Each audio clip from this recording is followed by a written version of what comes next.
playing of the National Anthem by the VMI Regimental Band and the Invocation by Chaplain Phillips.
Father God, today we gather in an atmosphere of excitement, celebration, pride, and success.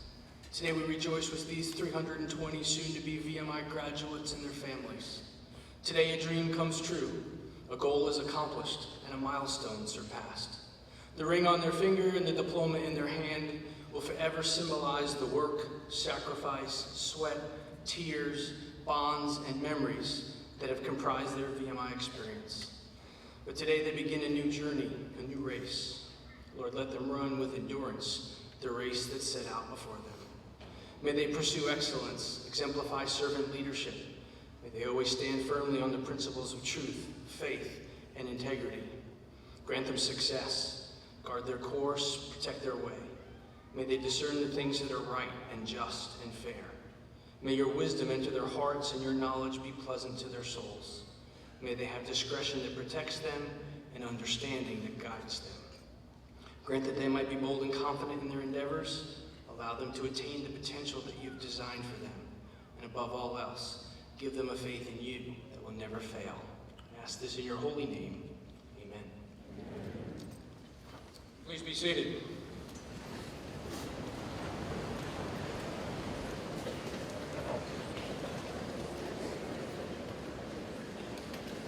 Good morning, General Jumper, members of the VMI Board of Visitors, members of the Academic Board, faculty and staff, families and friends of today's graduating cadets, and members of the Corps of Cadets.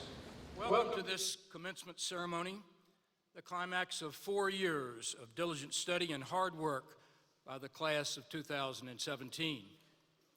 I have the great pleasure as we begin this morning's ceremony to welcome General John Jumper, not only as President of the VMI Board of Visitors, but as our commencement speaker this morning. And General Jumper, a 1966 graduate of the Institute, is completing 8 years of service on the board.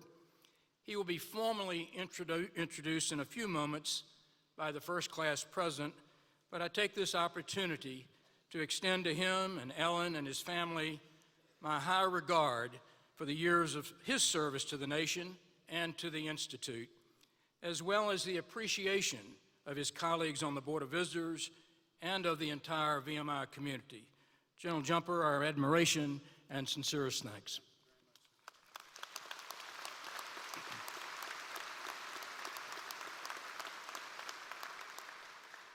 Graduation from VMI is a great personal achievement, but is an achievement that cannot be reached alone, as I know you know. Many others have contributed to the success of today's graduates: parents and grandparents, guardians, brothers and sisters, friends, brotherettes, faculty, staff, coaches, and host families, to name but a few. VMI is particularly grateful to parents and grandparents for encouraging and sustaining their sons and daughters, their grandsons and granddaughters throughout these cadet years. May I ask now that parents and grandparents to please stand and receive our thanks. This is certainly a proud day for you.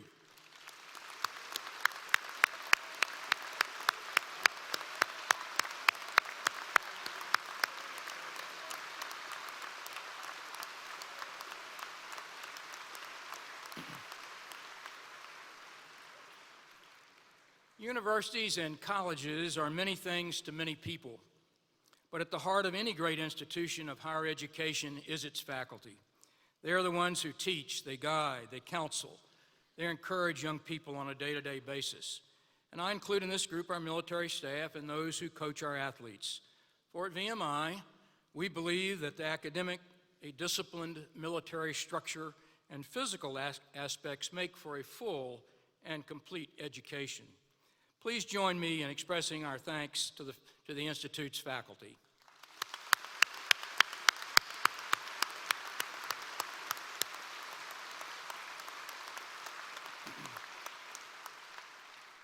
The class of 2017 matriculated in August 2013 with a strength of 503, and today will graduate 302 cadets. Adding graduates from other classes, today's ceremony will see 319 cross the stage and receive a VMI diploma. By the end of this summer, a total of 172 members of the class of 2017, 54% are projected to be commissioned in the armed forces. Many took their commissioning oath yesterday and received the rank of second lieutenant or ensign. Others will soon be commissioned upon completion of summer training or through the Officer Candidate School OCS program. These numbers are especially commendable and reinforce VMI's historic mission of producing citizen soldiers. A number of VMI cadets and staff and faculty have been called to active duty in support of the current and very long war on terror, thus placing their lives and their cadetships temporarily on hold. In addition, there are parents and family members and others in the audience this morning who are serving or have served. And I'd like to ask now that all of you patriots, you veterans, please rise and receive our appreciation for your service. Thank you.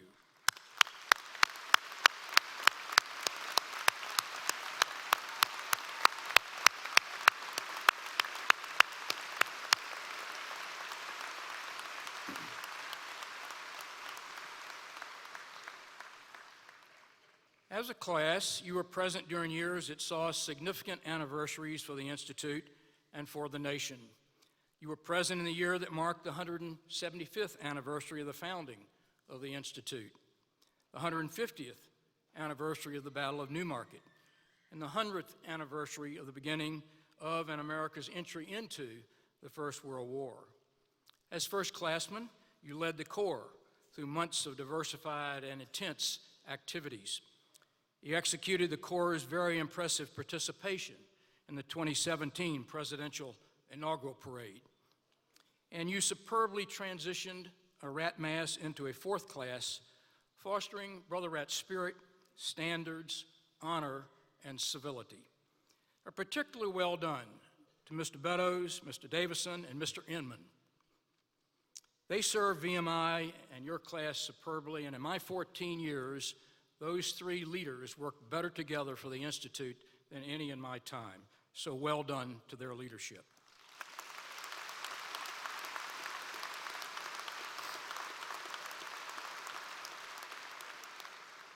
VMI is a forward-looking institution dedicated to producing intelligent and useful citizens, but is also steeped in history and steeped in tradition. We march into the future, but we are ever mindful of the rich legacy of our past. This class, your class, understood that, and you did just that, and I think with great style. Thank you. All across the nation at this time of the year, college students are preparing to receive their diplomas and launch themselves into satisfying and productive careers. For many, and I'm sure for you, it will be a time of nostalgia for the life-changing experiences of 4, or in some cases 5 years of academic work, athletics, and social life, and establishing lifelong friends and mentors. At the same time, it is exciting and a new beginning, filled with determination and hope, and yes, a measure of uncertainty. It's been said many times, but it deserves repeating. Today represents a passage from preparation to fulfillment. Such turning points come rarely in one's life, so grasp its potential and hold yourself ever open to its many possibilities. As you depart the Institute and begin your new careers, no matter your major or your specialty, stay informed, stay clear-headed, and be inquisitive. Stay informed about the challenges facing whatever community that you live in. Stay informed about the challenges to all of these systems in which we live today. Analyze the information that you encounter day by day and test it for accuracy, test it for reliability, test it for its importance. Nourish the ability to think logically and to organize and weigh and prioritize now the blizzard of information that comes at you from all directions. And where possible, do science, not laboratory science, that's important too, but the science of everyday life. Work with others to solve problems, be they technical or human. Dream, vision, create, innovate. Be civil, and appreciate all sides of life and those views. There's a wonderful descriptor of people I like, leaders that I like and respect, and it's named, or I call it, quiet excellence. I think these approaches will ensure the growth of wisdom, so important to your families, leadership that you now will give in your communities and to our nation. The Corps cadets and you have heard me say this at every graduation, and it's no different today. Hold on to the concept of honor. That is the foundation stone, the very bedrock of VMI. People will hold you now to a higher standard because you are a VMI graduate. This high expectation cannot be avoided. It comes with the ring, it comes with the diploma. Embrace it now as the heritage that has now been passed on to you, and always strive to preserve and enhance it. The open road now awaits you. Godspeed. Warmest congratulations from all of the Institute's faculty.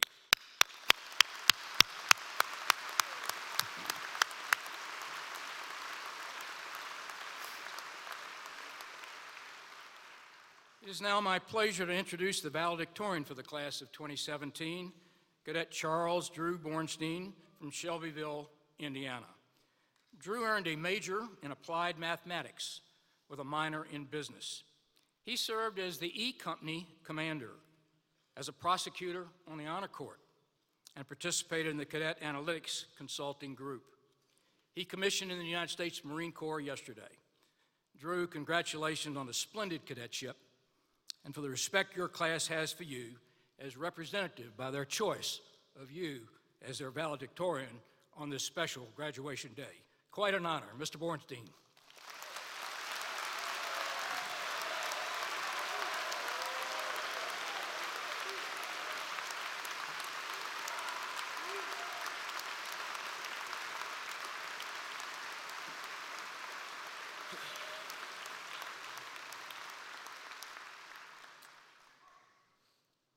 General Jumper, Board of Visitors, General P, distinguished guests, the VMI faculty and staff, families and friends, Corps of Cadets, and last but not least, the VMI class of 2017, I want to thank you. To my brother rats, I've truly enjoyed getting to know you over the past 4 years. It's an honor and a privilege to be speaking here today, and I'm humbled by the overwhelming amount of support that I see here. I want to first publicly thank God for the peace that he's given me over the past few years. And I'd like to thank the VMI community, friends and families from all over for the support that I've received over the past year. The VMI family is a very, very special group. I want to start off first by apologizing in advance. You are about to listen to an applied mathematics major attempt to speak to a large crowd of people. So I'm sorry about that. If you want to leave now, now's your opportunity. No, but really, I would like to thank the Applied Math Department for what they've done. They do a lot more than just equations and numbers. They teach us how to think critically and to problem solve, which is something that's pretty important in nearly every discipline. So for all you prospective cadets out there in the crowd, Applied Math, that's the way to go if you come here. I'd like to thank the department head, Colonel Seamers, for paying me to say that. No, I'm just kidding. One of my favorite things about VMI is that you are always wrong. It doesn't matter if you're having the best day of your life, something bad is going to happen to you. It's just how it is. You'll spill coffee all over your white uniforms. You'll receive a special report right before you want to leave. You'll sleep through BRC in the morning. You'll do post-shuttle sprints between Smith Hall and Shell Hall on registration day just to get holds removed. The sun does not set, and the sunsets are beautiful here. The sun does not set on VMI without the Institute finding a way to effectively ruin your day. That's. I think my favorite example of this is for my 21st birthday that week, I was awarded a penalty of confinement for the first time. So I was confined to barracks for the first time ever during the week of my 21st birthday, as if this place isn't already a prison.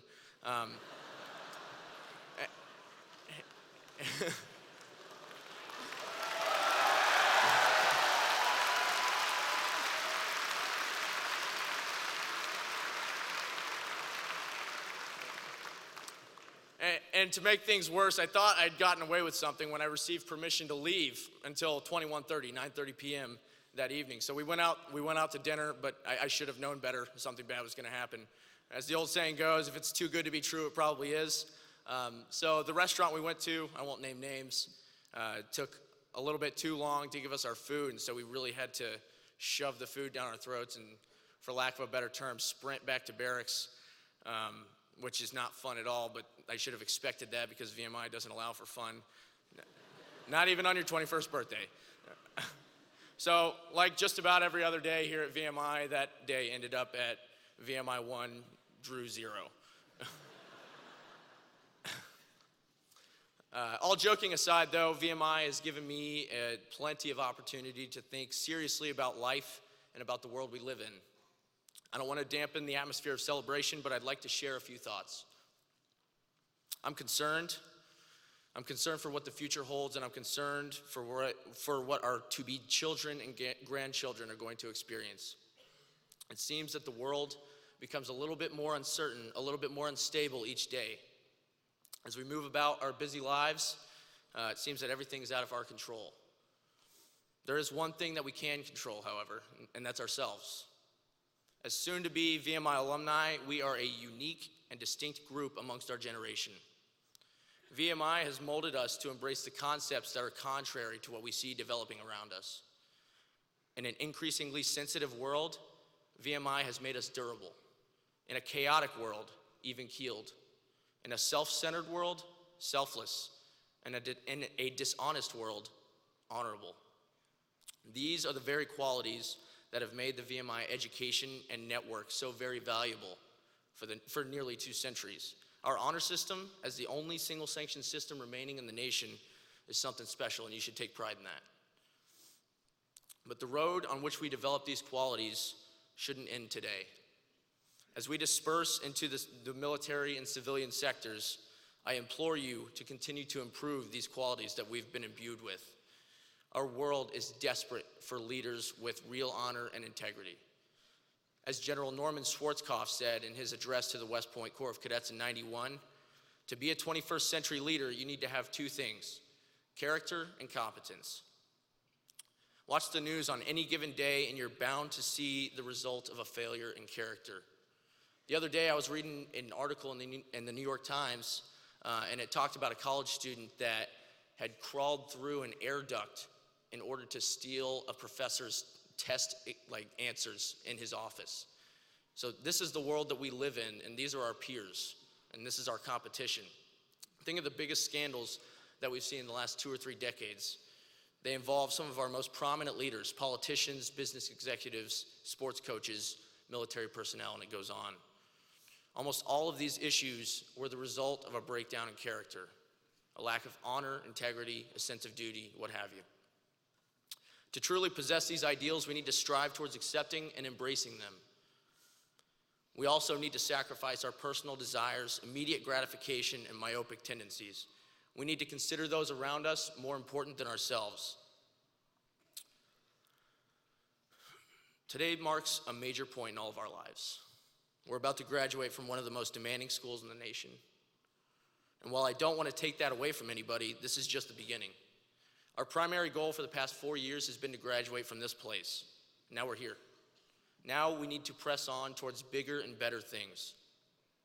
We've reached the peak of the mountain that we set out to climb. And while the view is beautiful, we also see more peaks that are bigger and more magnificent on the horizon. So enjoy this day, enjoy this week, but don't let VMI be your high point. Go out and make a difference. Earn your place amongst the multitude of successful alumni. Do what you can to make this world a better place. As we leave this place and advance down our own separate paths of life, we must continue to become what we know we should be. As we display our uncompromising character and well-groomed competence, opportunities are going to flood our lives. Of course, we should take advantage of these opportunities. As a result, many of us will probably rise up to the forefronts of organizational leadership. However, we should not forget our roots and the foundational qualities that defined us in the first place. Those are what are going to guide you to join the elite. I can assure you, you're going to face some difficult decisions down the road, and you're going to have a choice to make. You can choose to sacrifice everything you've been taught here, or you can stand up for what you know is right. If you do choose to sacrifice your honor, your integrity, your character, it's going to show. It may not be immediate or apparent, but mark my words, it will catch up to you. So I urge you, give no person any reason to doubt your authenticity. Desire to be that man or woman of habitual integrity. Thirst to do the right thing. Stand against the forces that aim to compromise our beliefs and our values. Be the leader that this world so desperately needs. And if you don't take anything else away from this speech, at least hear this. Keep climbing those mountains. Thank you.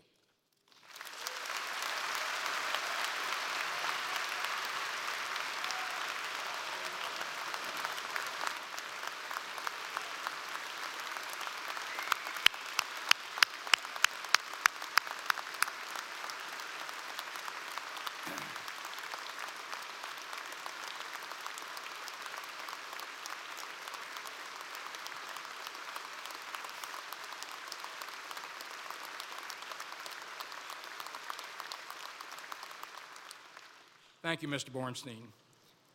I will now ask Cadet Hamp Armstead Beddoes of Wrightsville Beach, North Carolina, first class president, to speak briefly to his brotherettes and then introduce our commencement speaker, General Jumper.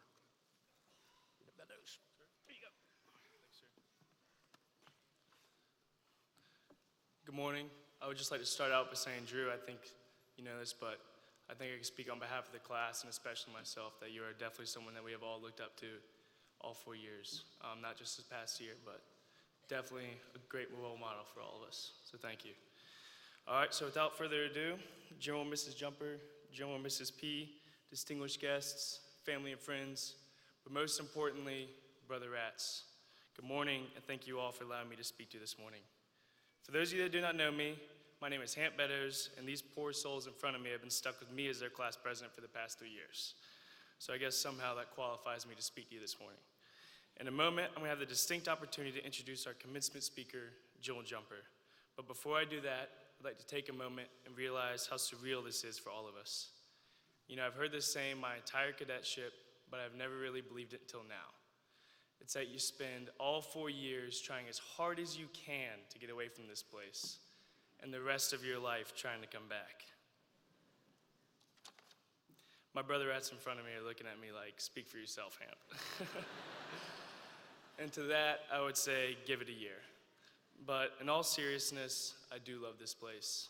It's been a great and fast 4 years. I can't tell you how much I've learned here. I've learned about honor, leadership, character, time management, heart, and not just the kind of hearts that Crozet tries to feed us.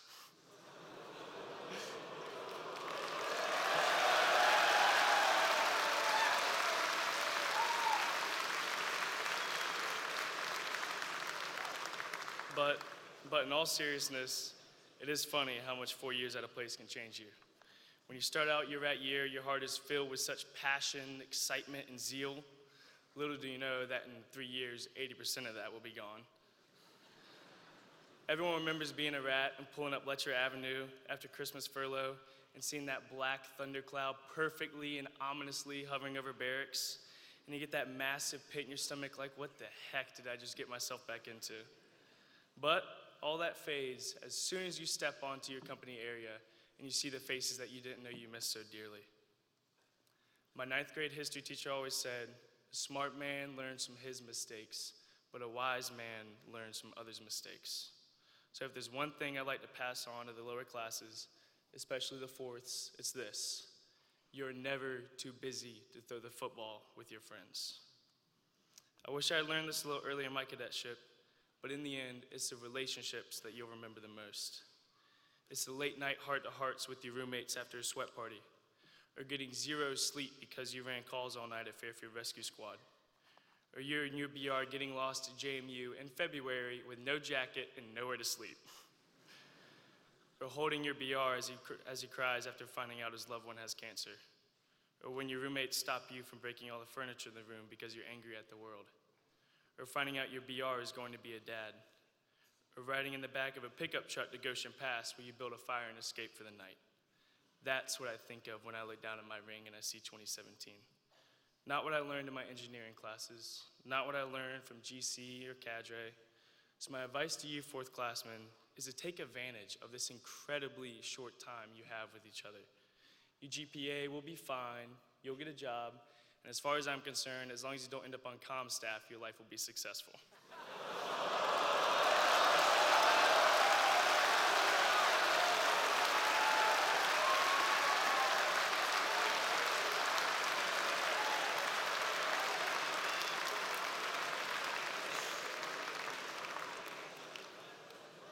it's funny how for 4 straight years, every time I return to VMI, I'd pull up that big hill and instantly get a massive knot in my stomach.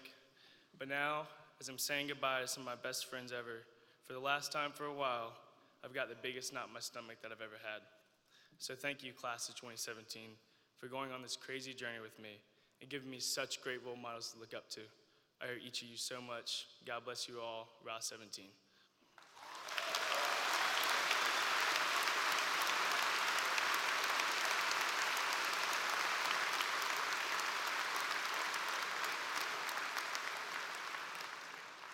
Ladies and gentlemen, it is now my distinct pleasure to introduce our commencement speaker this morning, General John P. Jumper, member of VMI class of 1966 and current president of the VMI Board of Visitors. General Jumper matriculated to the Institute from Hampton, Virginia, and graduated with a Bachelor of Science degree in electrical engineering. As a distinguished graduate of the VMI Air Force ROTC program, he commissioned into the United States Air Force as a pilot and went on to serve for 39 years, culminating as the 17th Chief of Staff of the United States Air Force, where he led over 700,000 men and women through the global war on terrorism. He administered annual budgets of more than $100 billion and oversaw the delivery of numerous air and space combat and support systems, from the F-22 fighter to the Predator and Global Hawk unmanned systems. As a member of the Joint Chiefs of Staff, he provided military advice directly to the President of the United States, the Secretary of Defense, and the National Security Council. Prior to his position of Chief of Staff, General Jumper served as a wartime commander during conflicts in Iraq, Serbia, and Kosovo. He also served as a senior military assistant to Secretary of Defense Dick Cheney and Secretary Les Aspin. He has accumulated 5,000 flying hours. That includes more than 1,400 combat hours in Vietnam and Iraq. Upon his retirement from the Air Force, General Jumper served as the chairman and chief executive officer of SAIC, then an $11 billion public company. During his tenure, he led a transformational separation of the company and continued as chairman and CEO of the new public company, Leidos, until his retirement in 2014. He and Ms. Jumper currently live in Spotsylvania, Virginia. They have 3 daughters, Catherine, Janet, and Melissa, who have each served in the Air Force. Ladies and gentlemen, please join me with a warm welcome for General Jumper. Thank you very much, brother. Thank you.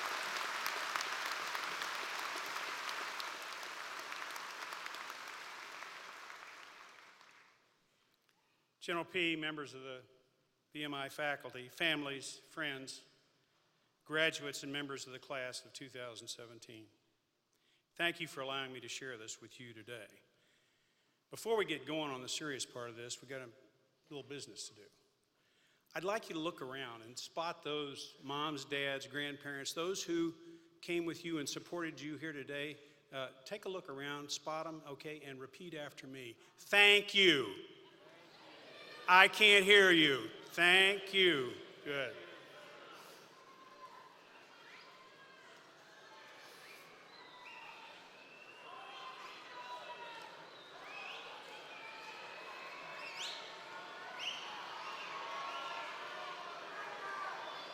I see you. I see you.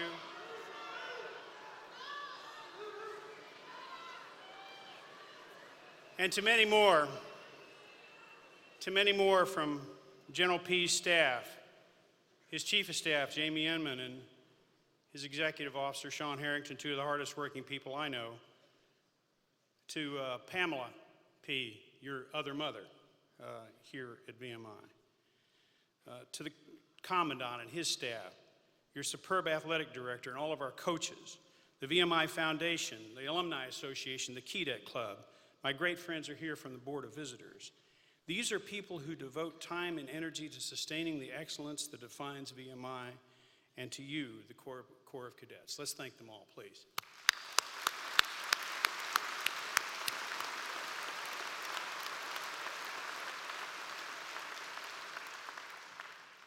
Today is indeed a special day, but I'll tell you that you have no idea, as Drew and Hemp have already alluded, you have no idea how special this is until the span of time allows you to fully understand how very well prepared you are to face a world begging for the values that you will bring it. My gift to you today is the reflection on 72 years and at least some understanding of the things that are truly important and some lessons on what I would have done differently. You have a great start here in one of the most important tools for success, and that's your education. And I say a great start because although you've been launched by this great faculty, your learning has only started. The momentum of your life experiences will very soon make you aware of how much more you need to learn. In particular, you need to learn and embrace the profound events of history that have delivered us all to this place and this time. And especially the singular personalities and intellects that appear just at the right moments in our history with the strength of character, the courage, and the brilliance to rescue a fledgling nation at its start, and to later to save an entire world from the precipice of a disaster. Now, this is all heavy lifting, but I can't be up here in front of you today and with a microphone and a podium in front of a class of 2017. I'm from 1966. I can't be out here without forcing you to listen to some of the stories from the old Corps.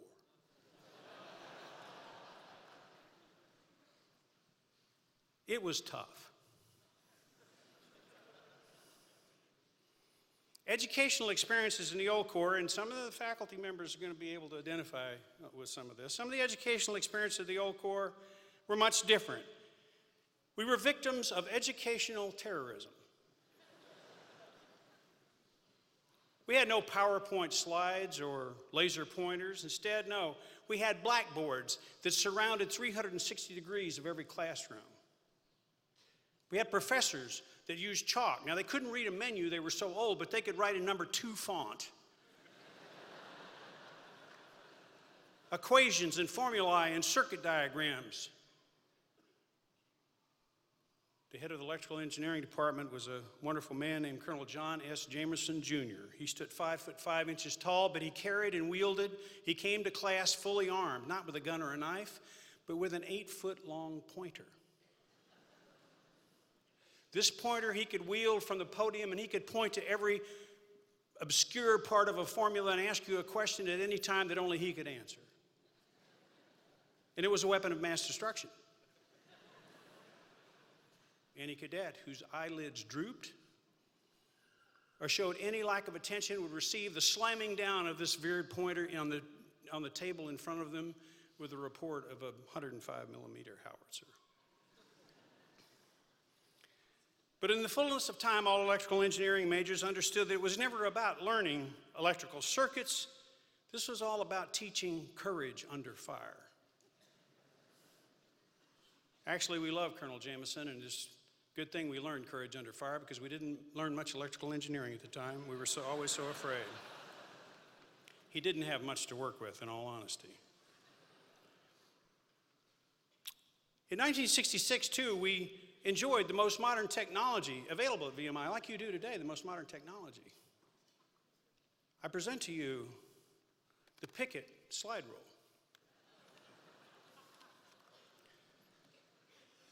This is a vector hyperbolic deci-log-log slide rule. It says so right here. You thought I made that up. I have no idea what that means. I didn't know then, I don't know now. This is the full geek model. It has a belt loop.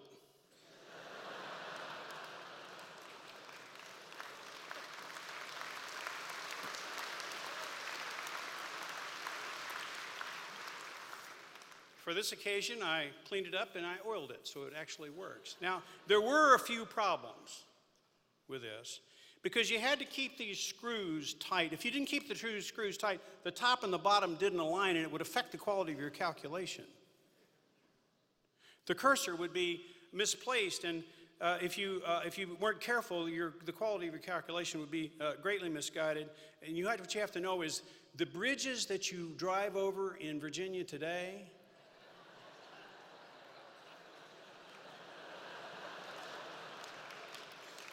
do you think they had the help of the digital power that you have today with something that carries it out to 20 significant digits? No, they were built by this.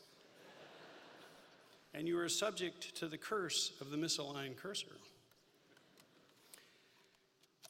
Listen, in speaking more broadly and much more seriously about education, we should never forget that it's always a gift, and probably a gift we all take too much for granted. I was reminded just last month, on the 19th of April, I attended the grand opening of an all-new museum in downtown Philadelphia, the Museum of the American Revolution. where I was privileged to meet David McCullough, certainly one of the nation's most famous historians, and who has written and lectured on every subject from the Wright brothers to the Panama Canal, to include the period of George Washington and the Revolutionary War. McCullough has also devoted his life to history, and in his latest book, The American Spirit, Who Are We and What Do We Stand For?, he reminds us that we cannot know where we are going unless we understand where we have been. Powerful words. In my own case, this is certainly true.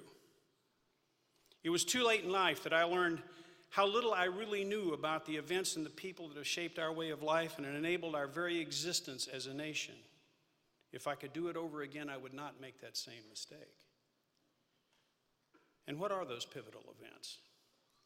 Last month, on April 6th, was the 100th anniversary of the entry of the United States into World War I. General P. mentioned it at the commissioning ceremony yesterday. What seemed so long ago and so obscure to us was a conflict that cost the world, listen to this, cost the world 20 million lives. 20 million lives. We can't even get our minds around that number today. You can still see the scars today if you visit the place in northeast France called Verdun. It was a battlefield where a 9-month-long battle produced 1 million casualties.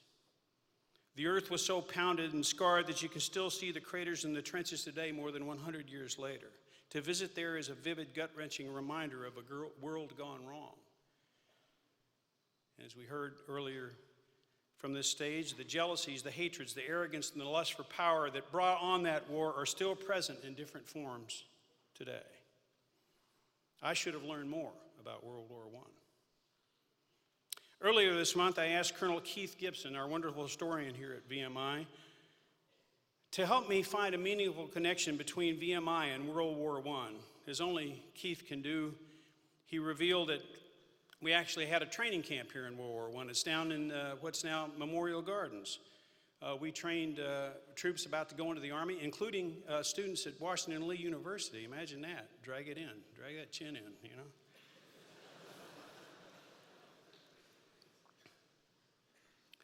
The declaration of war for World War I was shepherded through the legislative process in our Congress by an 1867 graduate of VMI and a guy who fought in the Battle of Newmarket.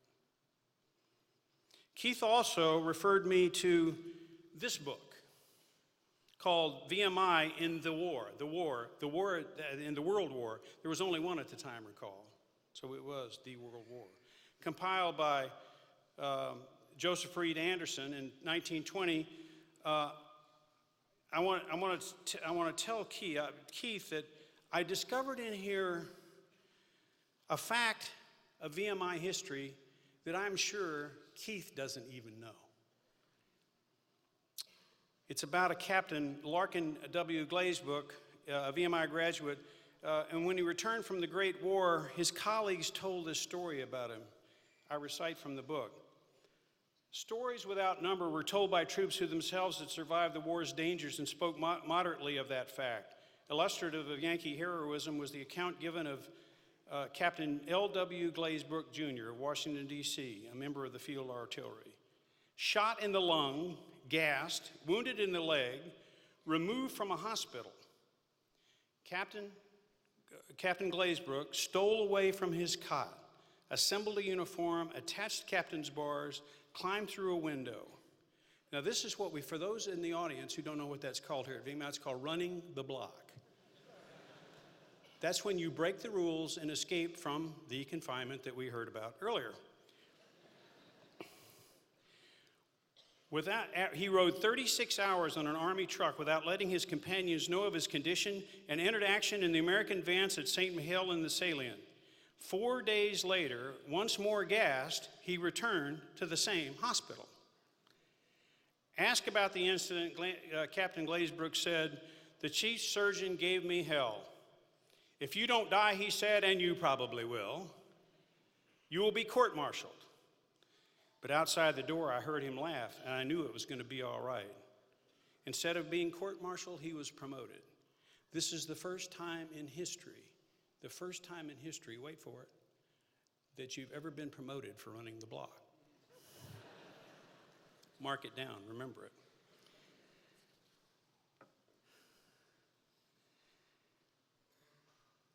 World War I was called the war to end all wars. As we all know, that was not true. Part of the learning for every American should be to grasp the real tragedy of World War II.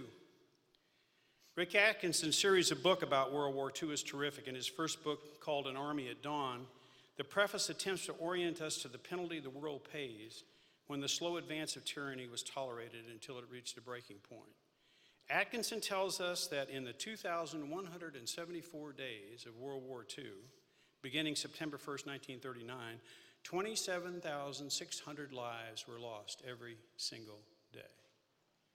If you do the math, that's 60 million people dead in World War II. If I had to do it again, I would have educated myself better and sooner about World War II and studied the remarkable personalities that overcame and defeated the fanatical powers of the Nazi movement: Winston Churchill, Franklin Roosevelt, Dwight D. Eisenhower, and VMI's own George C. Marshall. If I had it to do again, I would have gone sooner to visit the invasion beaches of Normandy. When you go there, you feel that weight of history, and somehow you sense the power of bravery and persistence of good over evil. It hangs in the atmosphere.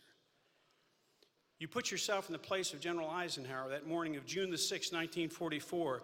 Terrible weather, terrible odds, and it was his decision alone whether to launch that invasion or not, knowing that any delay would compromise surprise.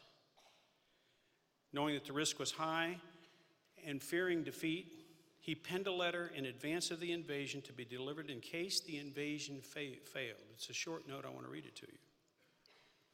Had the invasion failed, this is what he would have told his superiors.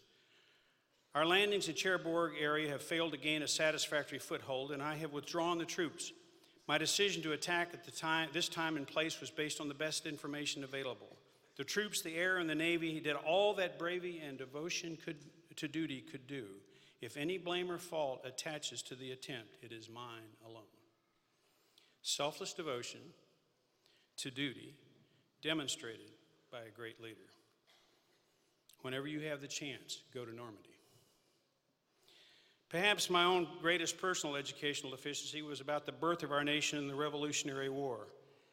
The march of events that brought together the great minds whose words forged a new nation and have endured throughout time make an amazing story. Jefferson, Adams, Madison, Hamilton, Mason, John Marshall, later on the first Chief Justice of the Supreme Court.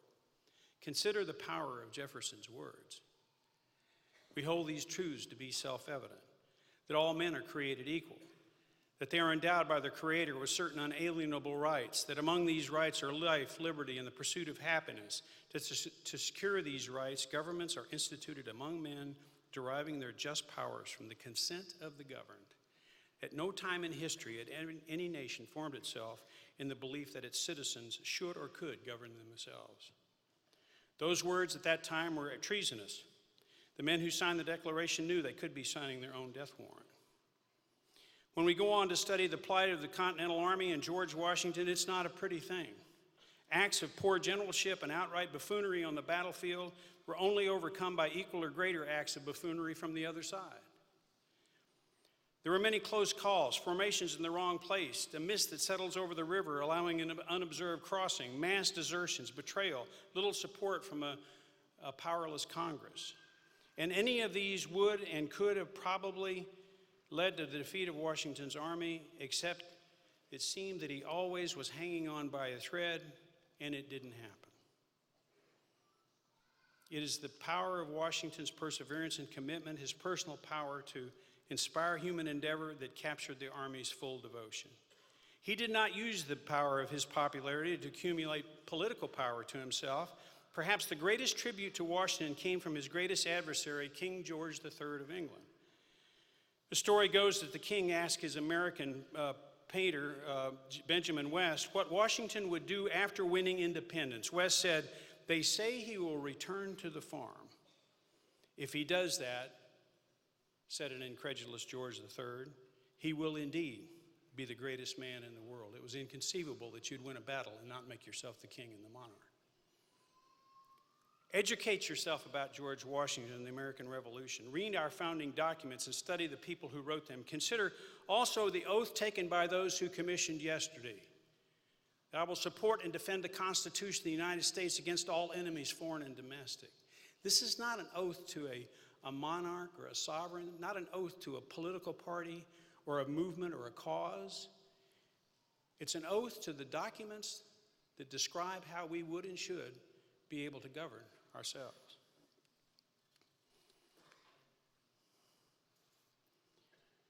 So today, when you cross the stage,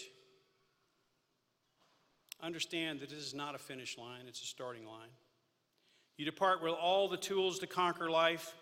If you can just resist that which would compromise the integrity and respect for honor that you have accumulated here. The nation and the world are begging for the values you are equipped to deliver. Do not let us down. Jonathan Swift famously said, "May you live all the days of your life." So here are a few parting tips. You must be great citizens. Don't just vote, participate. Don't be a part of the howling bystanders. Understand shades of gray. There is rarely anything that is purely black and white. Define yourself more by what you are and what you stand for than what you are against. Don't ever think that advancing yourself means destroying others. Be like George C. Marshall. Be selfless. Look for the greater good. Strive to be a part of something bigger than yourself. Never stop educating yourself. Whether you're entering the military service or not, be a battle buddy, a shipmate, a great wingman. Finally, if you believe as I do that at times of greatest peril and personal crisis, we are guided by the presence of something bigger than ourselves, like Washington in the Battle of Trenton, or Dwight Eisenhower on that day, June 6, 1944, or Thomas Jefferson, who was inspired to write the most powerful words in our history. As we gather on this day, make no mistake that the cadets from Newmarket and the generations of VMI cadets who have gone before us stand among us here today. They fill these rows, they fill these aisles. They judge us. They ask, are we worthy? They would want us to know of their times, of their causes, of their devotion to one another as they pass their burden of honor to you. Are you worthy? And with their loudest voices projected through the ages from 1839 to this day in 2017, they demand that we always live by the code that has earned you the highest distinction of all, to be called Brother Rad. Thank you.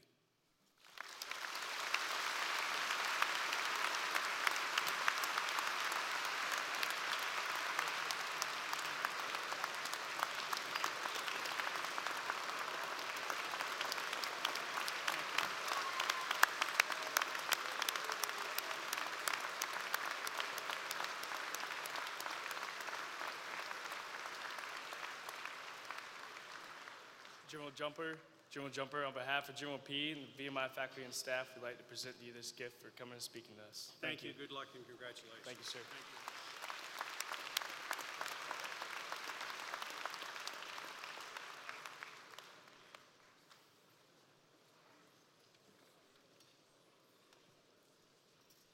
It is now my pleasure to present the awards for highest achievement to members of the graduating class. Will the cadets whose names are called please come to the steps as they're announced by General Smith.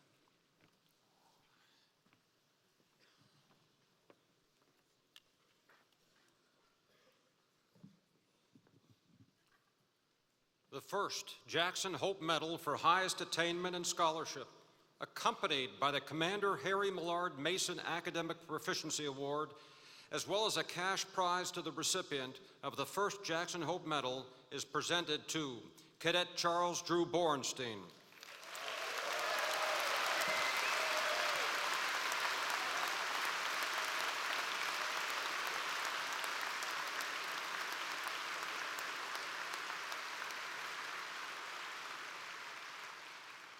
He graduated with a 4.0. He's a distinguished graduate with Institute Honors, and of course majored in applied mathematics and minored in business.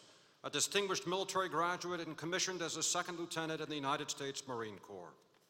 The second Jackson Hope Medal for second highest attainment in scholarship, accompanied by the Colonel Sterling Murray Heflin 1916 Academic Proficiency Award, as well as a cash prize, is awarded to the recipient of the second Jackson Hope Medal, Cadet Austin Lawrence Bajak.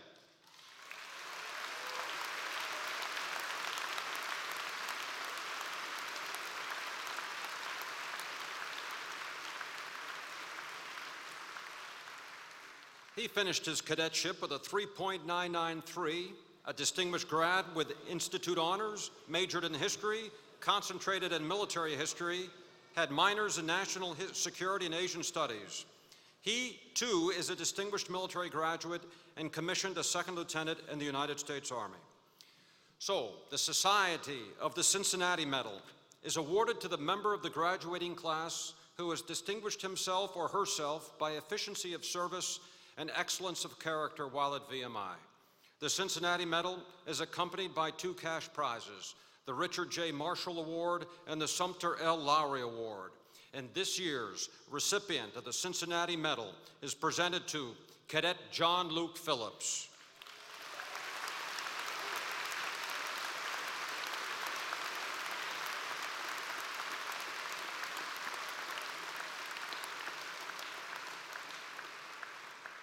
He was selected as the #1 Army ROTC cadet in the nation on the United States Army Cadet Command's list of ROTC cadets to graduate this year. According to all with whom he has worked, Cadet Phillips embodies all of the attributes and characteristics of what we want in a VMI cadet and citizen soldier. Will all the candidates for graduation please rise? The academic board has presented to the Board of Visitors 144 candidates for the Bachelor of Science degree and 175 candidates for the Bachelor of Arts degree, all of whom have been certified to have completed the requirements for graduation from the Virginia Military Institute. General P. By the authority of law vested in the Board of Visitors and faculty, I confer upon each of you a diploma in testimony of your being a graduate of the Virginia Military Institute and award you the bachelor's degree appropriate to your major field of study. Institute honors graduates and graduates distinguished in general merit will be called first and receive a distinguished graduate certificate. Please be seated and come forward to the platform as your course groups are called.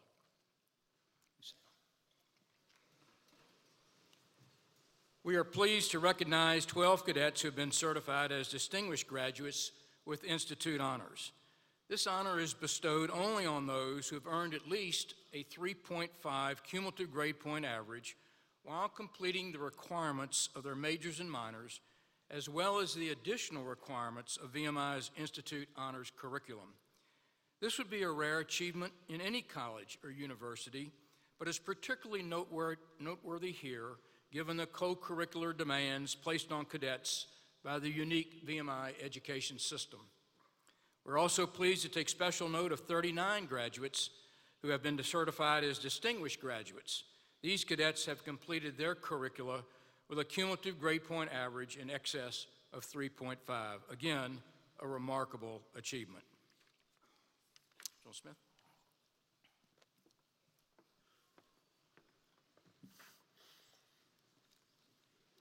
Excuse me. Distinguished graduates with Institute honors.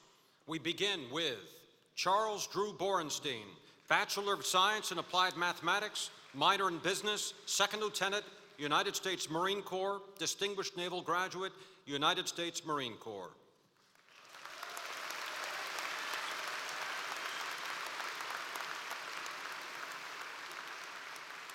John Curtis Sema, Bachelor of Science in Applied Mathematics.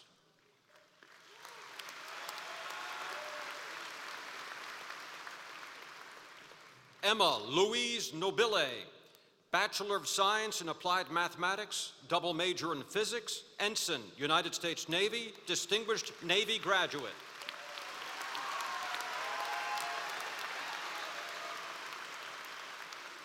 Olivia Marie Emery, Bachelor of Science in Biology, concentration in Biochemistry and Molecular Biology, and a minor in Chemistry.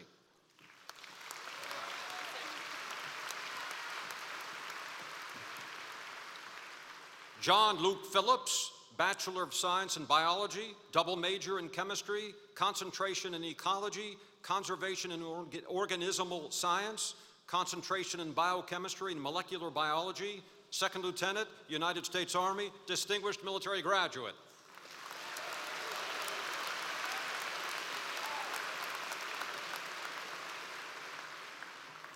Cowlum Wallace, Bachelor of Science in Biology.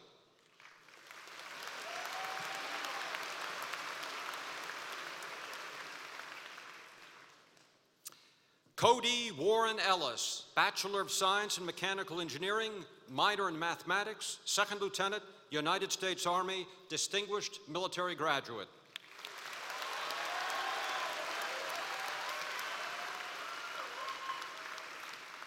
Zachary Joseph Sprinkle, Bachelor of Science in Mechanical Engineering, minor in Mathematics.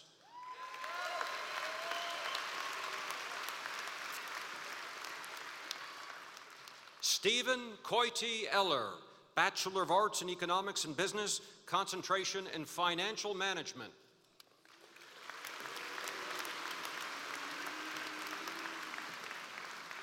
Austin Lawrence Bajak, Bachelor of Arts in History, concentration in Military History, minor in Asian Studies, minor in National Security, honors in History, Second Lieutenant, United States Army, distinguished military graduate.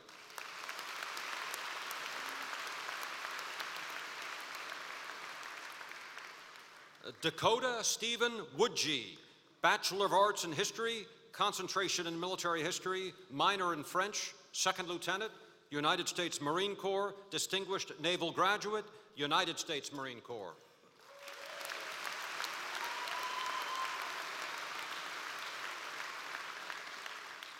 Jonathan Henry Bukowski, BA in International Studies, double major in Modern Languages and Cultures, minor in Middle Eastern Studies, minor in National Security, Second Lieutenant, United States Army, distinguished military graduate.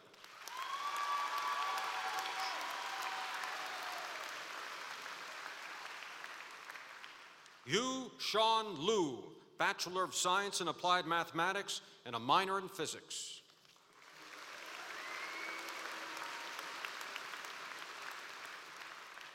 Mitchell Paul Fornwald, Bachelor of Science in Biology, Second Lieutenant, United States Army, distinguished military graduate.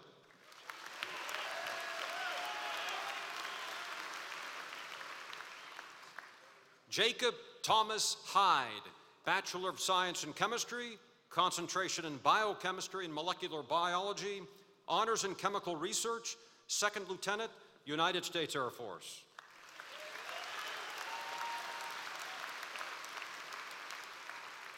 Brian William Kitty, Bachelor of Science in Chemistry, honors in Chemical Research, Ensign, United States Navy, distinguished naval graduate.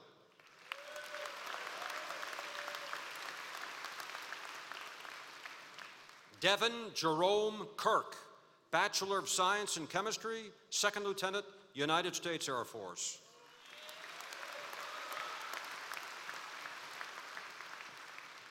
Zachary Joseph Lafreniere, Bachelor of Science in Chemistry, concentration in Biochemistry and Molecular Biology.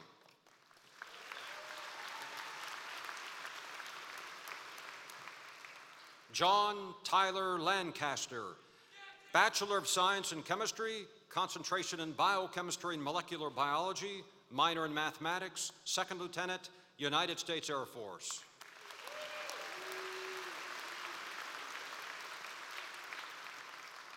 Mark Lloyd Roberts, Bachelor of Science in Chemistry, honors in Chemical Research, Second Lieutenant, United States Army.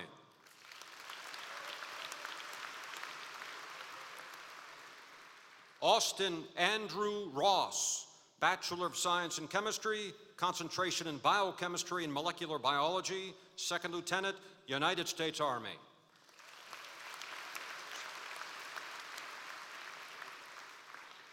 Alexander Josiah Alvarado, Bachelor of Science in Civil Engineering.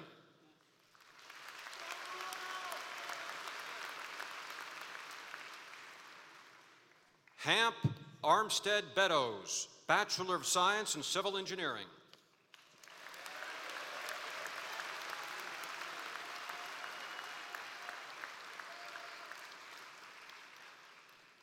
Anthony Blake Best, Bachelor of Science in Civil Engineering.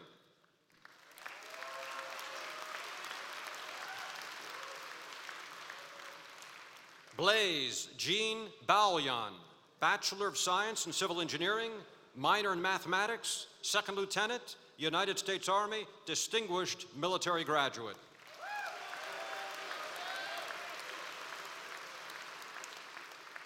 Tyson Michael McClellan, Bachelor of Science in Civil Engineering.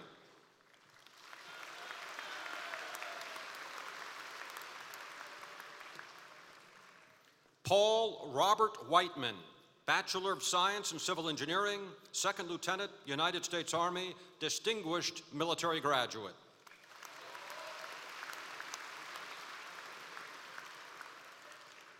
Brian William Colletti, Bachelor of Science in Computer Science, Second Lieutenant, United States Air Force, Distinguished Air Force Graduate.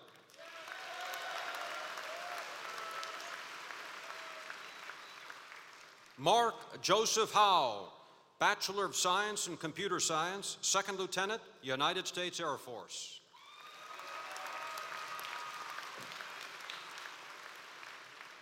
Ashley Elizabeth McManus, Bachelor of Science in Electrical and Computer Engineering and minor in Mathematics.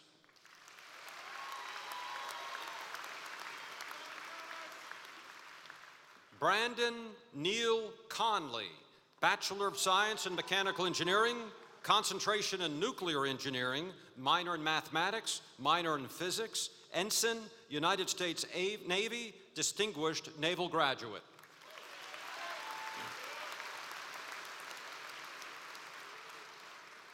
Tyler Reed Corcoran, Bachelor of Science in Mechanical Engineering, concentration in Nuclear Engineering, Second Lieutenant, United States Army, Distinguished Military Graduate.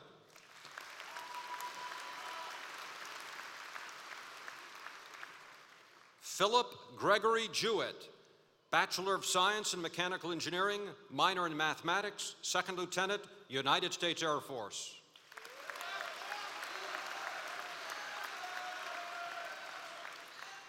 Grayson William Laris, Bachelor of Science in Mechanical Engineering, concentration in Nuclear Engineering, minor in Mathematics.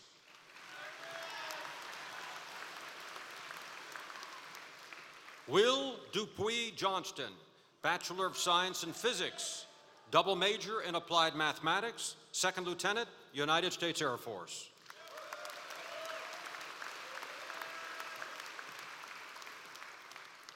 Rachel Marie Kroner, Bachelor of Science in Psychology, minor in Exercise Science, and honors in Psychology.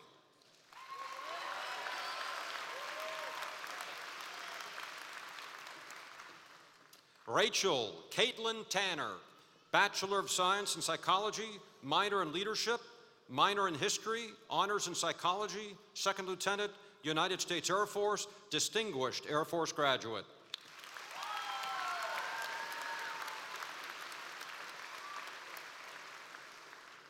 Brandon Thomas White, Bachelor of Science in Psychology, minor in Leadership Studies, honors in Psychology, Second Lieutenant, United States Army, Distinguished Military Graduate.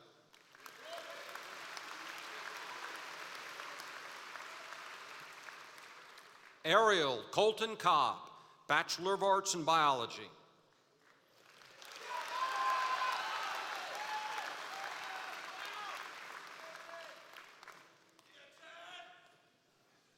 Chadwick Reed Jacob,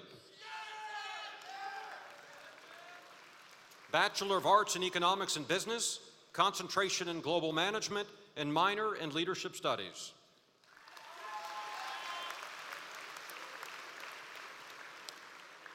Matthew J. Lloyd, Bachelor of Arts in English, concentration in Rhetoric and Writing, concentration in Literary Studies, honors in English, concentration in Philosophy, Second Lieutenant, United States Army.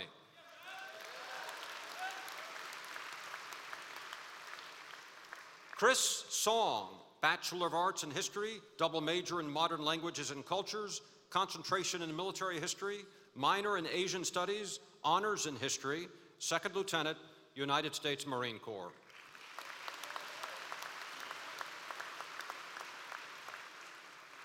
William Bradley Seuss, Bachelor of Arts in History, concentration in Military History, and minor in Literary Studies.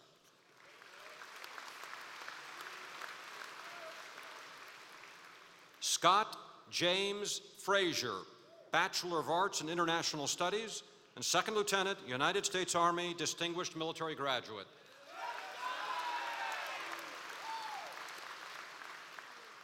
Austin Jacob Hartness, Bachelor of Arts in International Studies, minor in Arabic, minor in Economics, minor in National Security, minor in Middle Eastern Studies, Second Lieutenant, United States Army, Distinguished Military Graduate.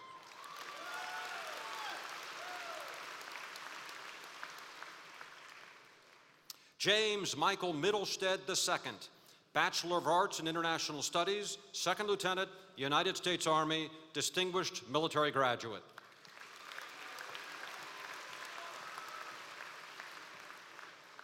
Bradley Ian Paul, Bachelor of Arts in International Studies, double major in History, honors in History, Second Lieutenant, United States Army, Distinguished Military Graduate.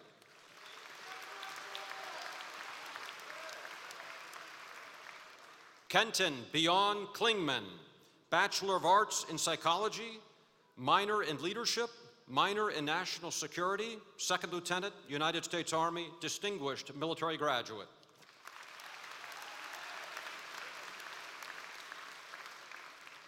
Andrew E. Crane, Bachelor of Arts in Psychology, minor in Leadership, minor in Rhetoric and Writing, honors in Psychology.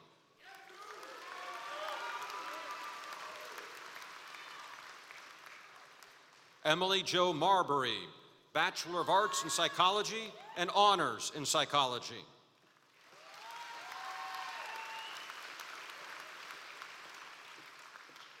Benjamin Lee Ritchie, Bachelor of Arts Psychology, minor in Philosophy, minor in Rhetoric and Writing, and honors in Psychology.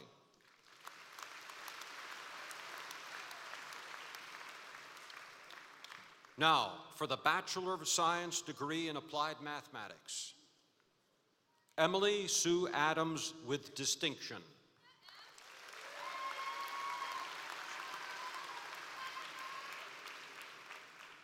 Joseph M. Baube with distinction.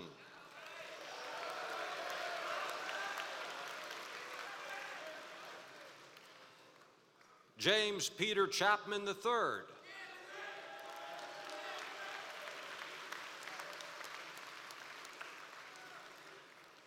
Jonathan Wahao Chu.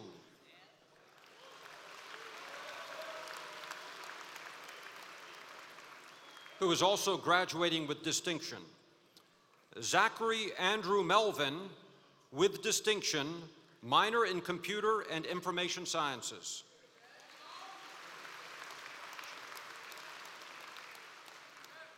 David Wanche Pack, Second Lieutenant, United States Army.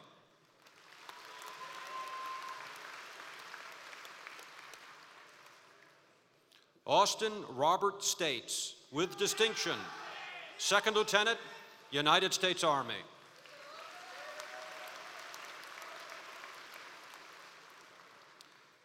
Michael O'Connor Van Dynen with distinction, minor in Computer and Information Sciences.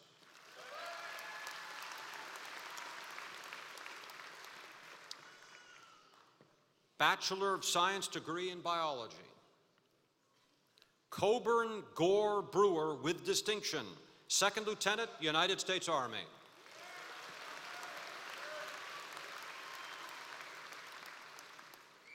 Christopher Byron Douglas.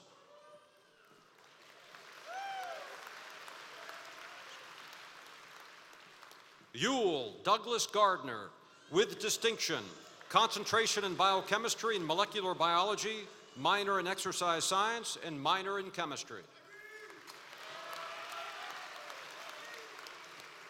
Wynne Faulkner Haslam.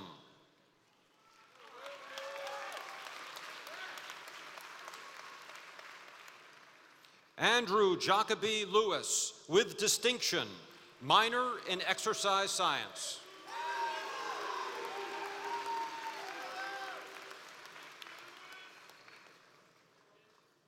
Morgan Sinclair Menaker, with distinction, Second Lieutenant, United States Army.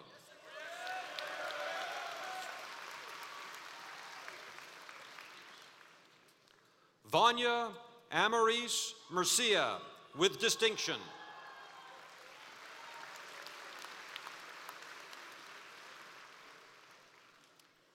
Brittany Rose Newman, with distinction, minor in chemistry, minor in psychology, Second Lieutenant, United States Army.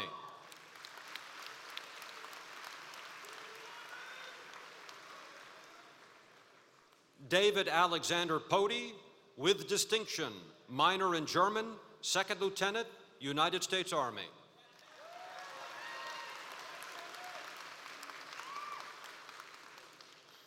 Jonathan David Strozik.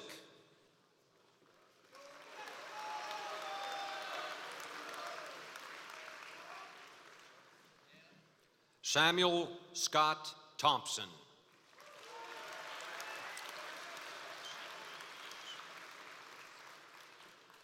Anthony Anzu Tran.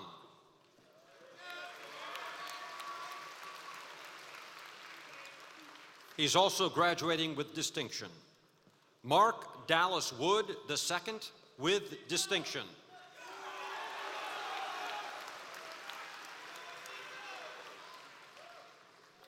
The following cadets will graduate with a Bachelor of Science degree in chemistry. Gabriel Fawkes Hammock, with distinction, minor in physics, Second Lieutenant, United States Army. UN Sunling, with distinction, minor in mathematics.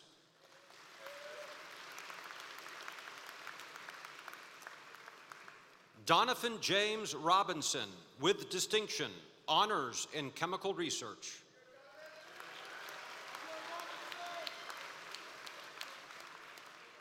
Justin Brian Rose, with distinction.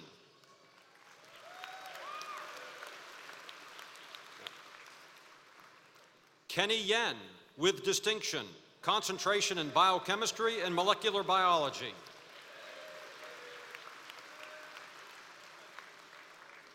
The following cadets will receive Bachelors of Science degrees in civil engineering. Jason Mitchell Bass, with distinction.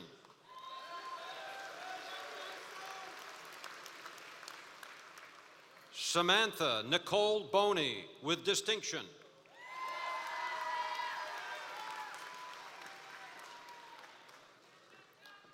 Stephen Tyler Borkowski, with distinction.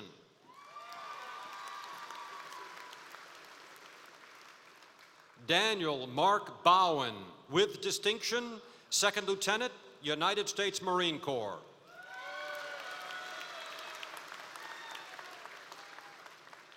Joshua Shaitonio Butler, Second Lieutenant, United States Army.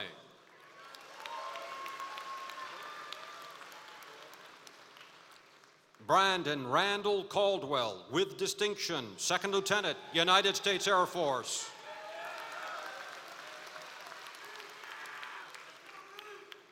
Connor Leighton Capps.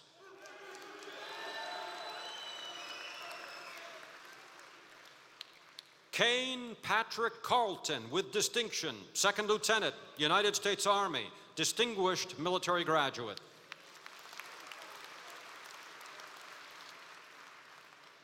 Natalie Ann Carroll, with distinction.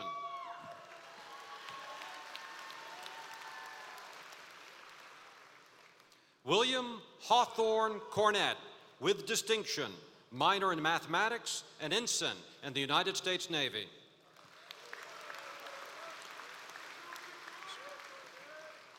Garrett Douglas Craig, minor in mathematics.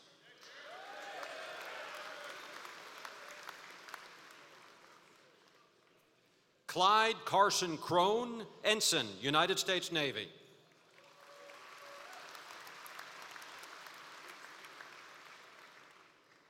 James Hunter Daniels.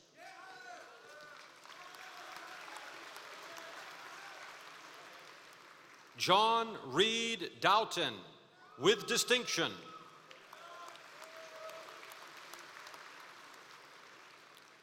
Frank John Ferrara, Jr.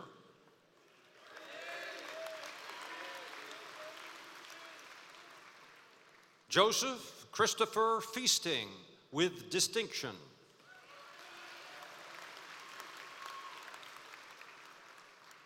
Michael Carlton Gates, Second Lieutenant, United States Army.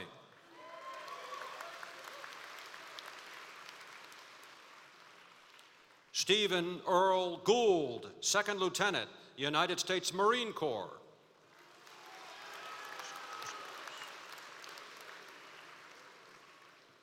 David Lewis Grosclose, with distinction, Second Lieutenant, United States Army, Distinguished Military Graduate.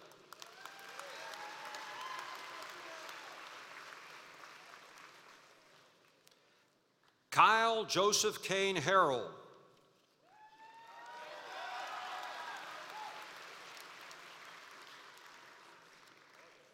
Ian James Hermans.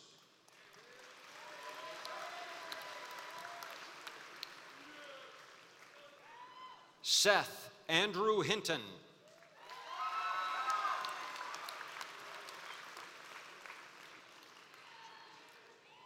Darian Andreas Ronsoir Johnson.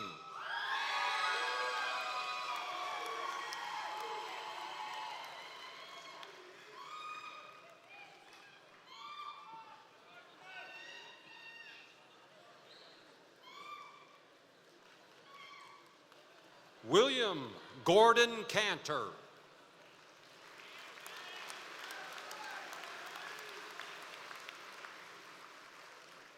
Joshua William Littlefield, with distinction, minor in mathematics, Second Lieutenant, United States Army. Robert Huntley McCarthy.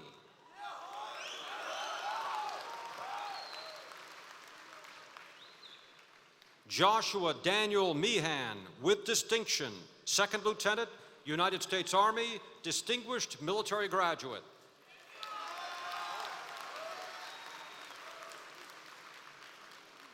Drake Edward Michelsick, minor in mathematics, Second Lieutenant, United States Marine Corps.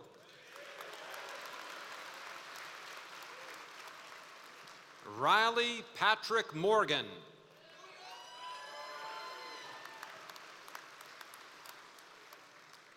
Samuel Alec Mueller, with distinction, Second Lieutenant, United States Army, Distinguished Military Graduate.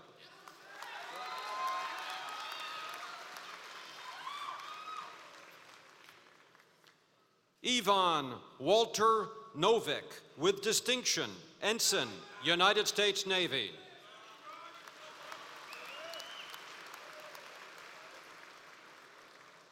Jeffrey Michael Orzel.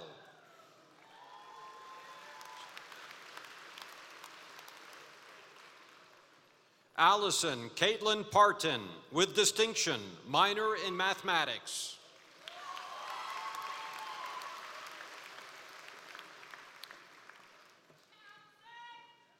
Joshua Sean Pike, Second Lieutenant, United States Army.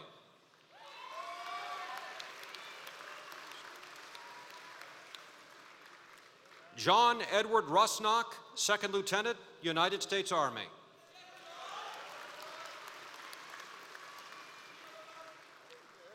Matthew Raymond Saunders II, with distinction.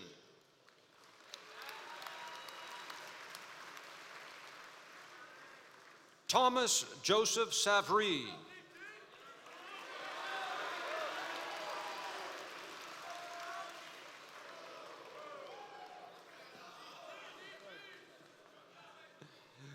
Michael Nathaniel Sims, with distinction, Ensign, United States Navy.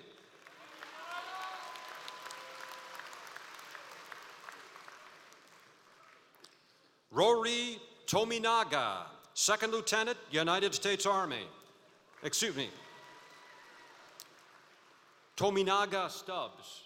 Sorry.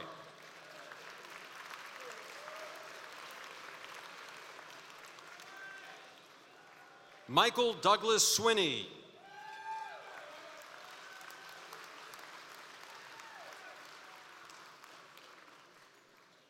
Jonathan Michael Vierhoff, with distinction, Second Lieutenant, United States Army.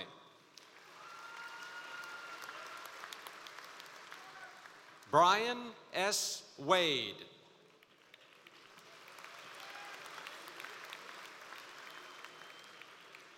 John Madison Walker III.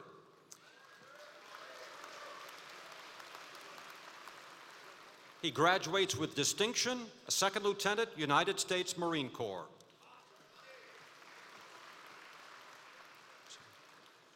Albert Sahan Wu, with distinction, Second Lieutenant, United States Army.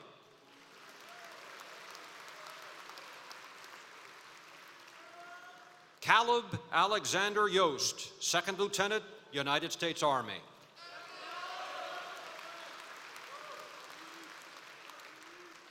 The following cadets will receive Bachelor's of Science degrees in Computer Science. Bryce Shannon Buckland, with distinction.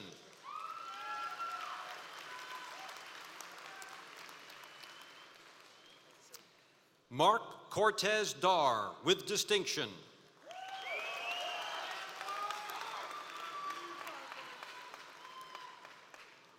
Timothy James Davison, with distinction, Second Lieutenant, United States Army, Distinguished Military Graduate.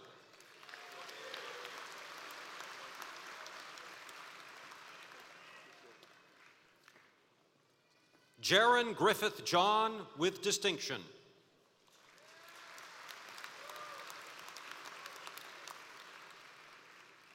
Evan McKean Reineman, with distinction, Second Lieutenant, United States Marine Corps.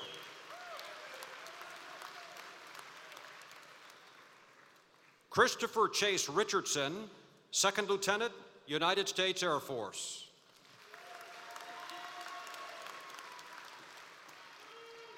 William Howard Watkins, Second Lieutenant, United States Army.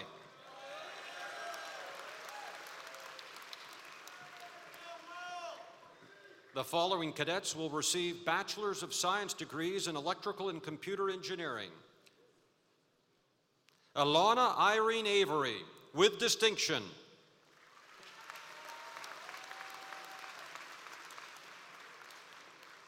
Trajan Wellington Crocker, with distinction.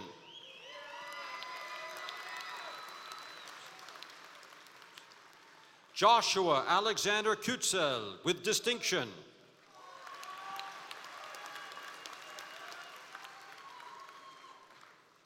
Christopher James Schmitz, Jr.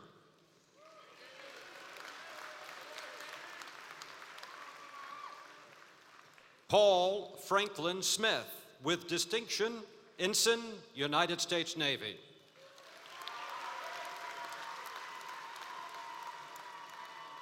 Malcolm Lamar Thomas.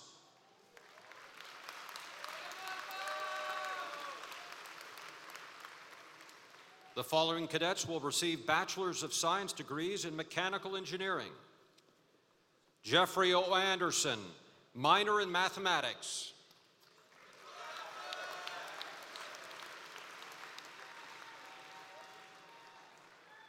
Joshua Isahi Ashley, with distinction, concentration in Nuclear Engineering.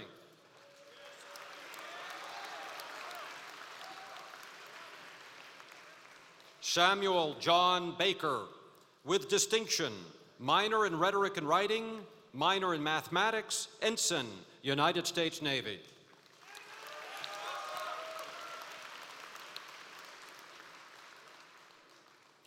Maro Noel Villaroman de Leon, with distinction, concentration in Aerospace Engineering, minor in Mathematics, Second Lieutenant, United States Air Force.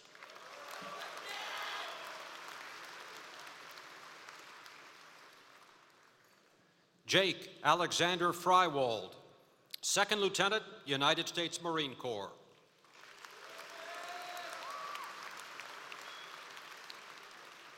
Michael Ryan Hutwelker, minor in mathematics.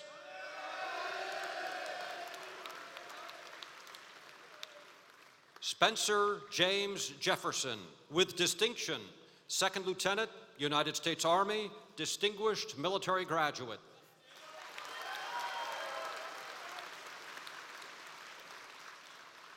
Matthew Joseph Lusardi, minor in mathematics, Second Lieutenant, United States Army.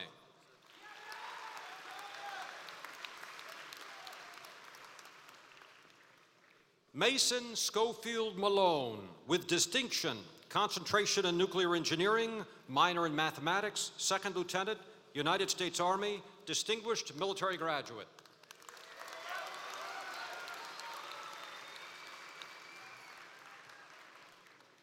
Garrett Brock Mannarin, with distinction, minor in mathematics, ensign, United States Navy.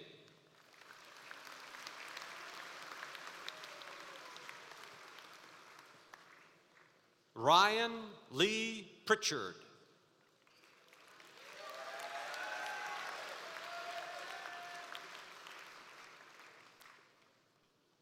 Austin Reed Rowe, with distinction, concentration in nuclear engineering, minor in physics, and minor in mathematics.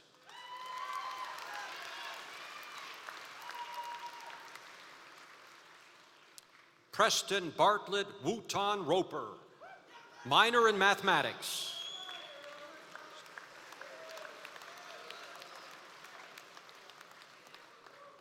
Alistair Edward Graham Young, with distinction, concentration in aerospace engineering, minor in mathematics, ensign, United States Navy.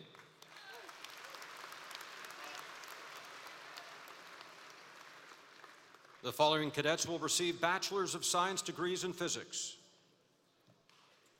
John Herbert Fox IV, double major in applied mathematics and an ensign in the United States Navy.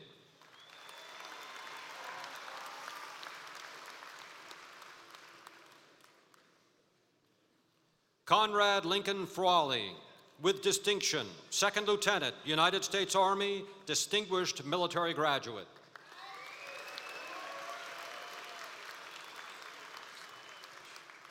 Mamet Esat Clinch, with distinction.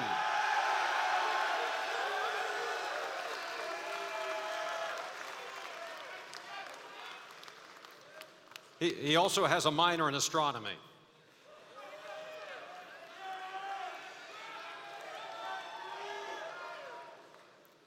Eric Dolan Quinlog, with distinction, minor in mathematics.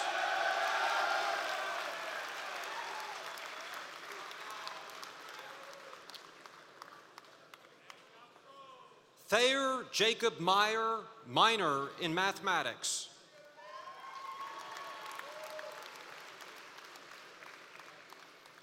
Evan Christian Boyce Ritchie, with distinction, minor in astronomy, minor in mathematics, ensign, United States Navy, and distinguished naval graduate.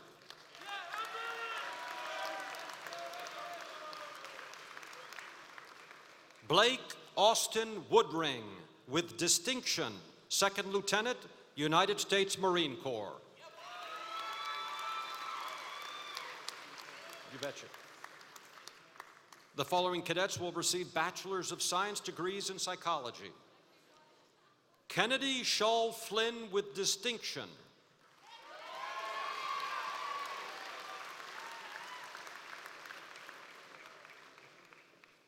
Samuel Isaac Hudson, minor in exercise science.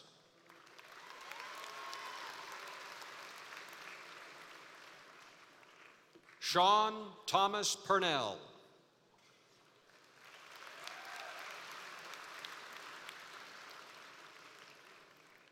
Benjamin Beeman Sternfield, with distinction, minor in mathematics.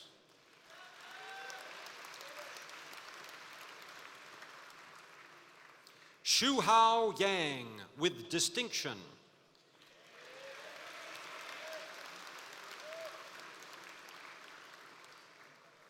The following cadets will receive Bachelor's of Arts degree in biology.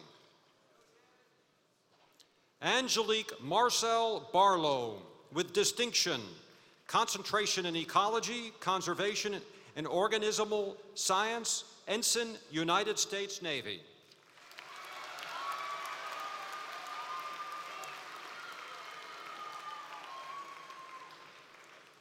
Joshua Michael Bissell, Second Lieutenant, United States Army.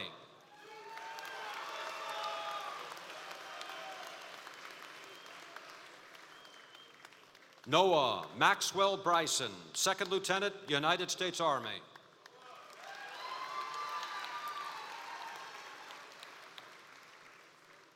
Elizabeth Francis Cotter, with distinction, minor in exercise science, minor in psychology, Second Lieutenant, United States Army.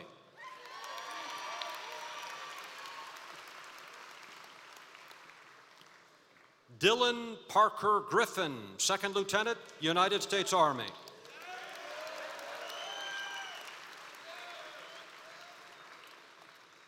Easton Terry Haslam, with distinction, Second Lieutenant, United States Army.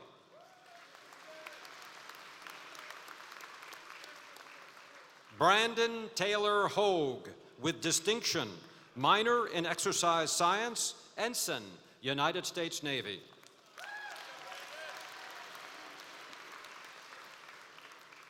Tyler Patrick Hogue, also with distinction, minor in exercise science, Ensign, United States Navy.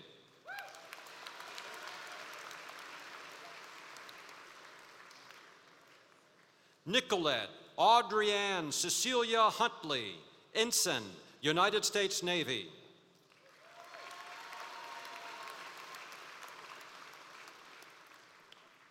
Casey Reed Kettle, with distinction, minor in exercise science, Ensign, United States Navy.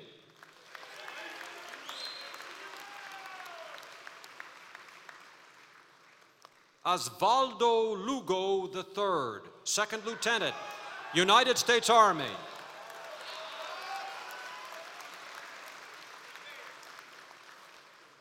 Thomas Gage Michaud, concentration in ecology, conservation in organismal science, Second Lieutenant, United States Army.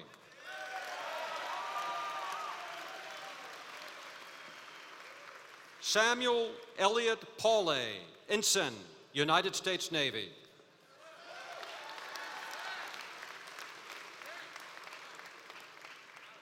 Jason Peter Poling, minor in exercise science.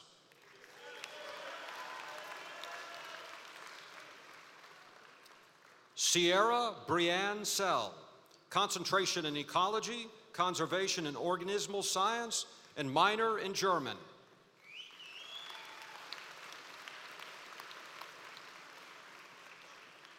Amanda Gail Smith.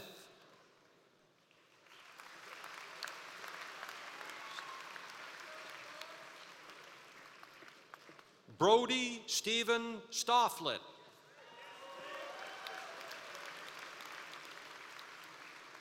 The following cadets will receive Bachelor's of Arts degrees in Economics and Business. Darnell Javon Ashton.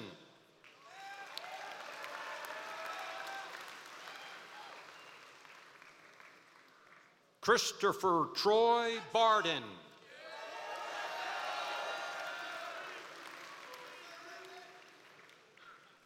Michael Brian Beliveau, Second Lieutenant, United States Army.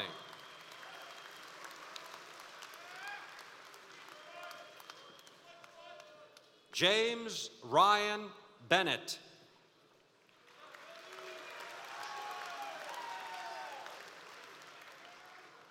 Richard Herman Bischoff III, Second Lieutenant, United States Army.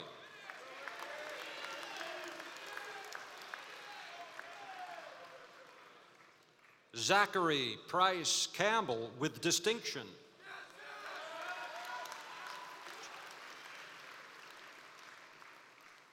Yao Jen Cheng, with distinction.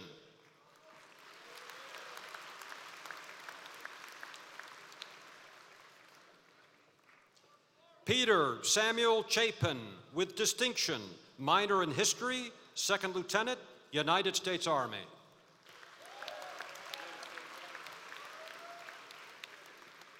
Dylan Harley Christopher.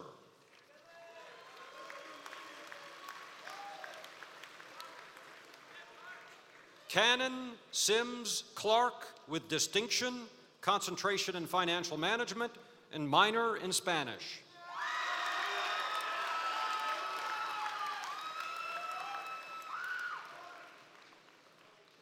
Michael Patrick Connolly.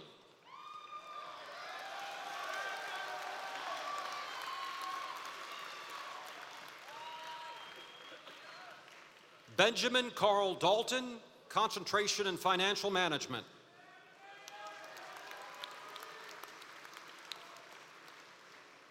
Casey Lynn Field, with distinction.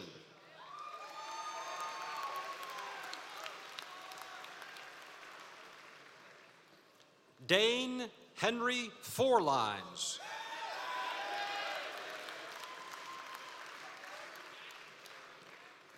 Robert Delton Fuller.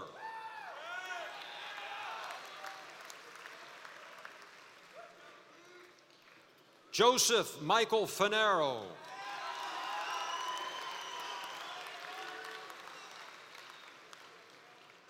Give me a baby. Evan James Gilbert, with distinction, concentration in global management, concentration in financial management, and minor in Spanish.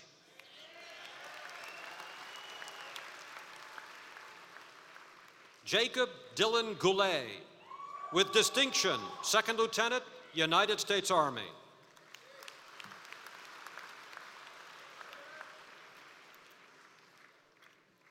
Van Christopher Grimes.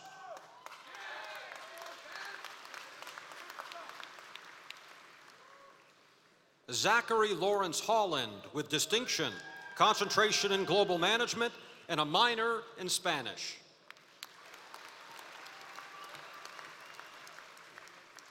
William Ronald Hubbard.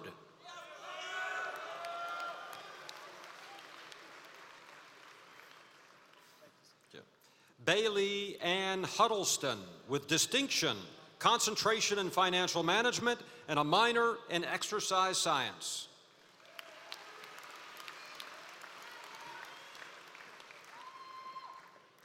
Anthony Lewis Isso II, concentration in global management, and a minor in German.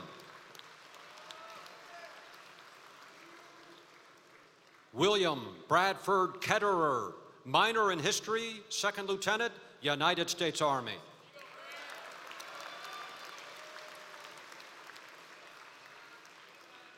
Holmes Philpott Lawhorn, with distinction.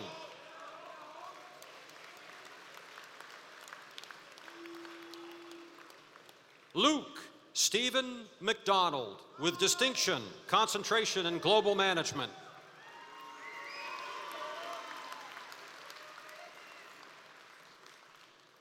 Nicholas Ryan Manning, second lieutenant, United States Army.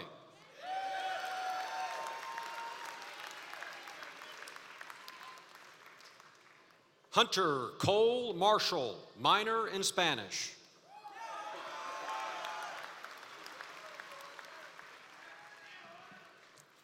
Michael John Luke Marta, second lieutenant, United States Army.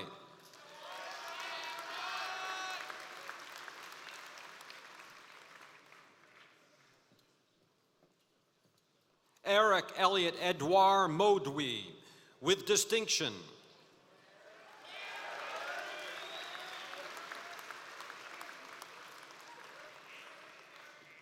Thomas John McGarry, concentration in global management.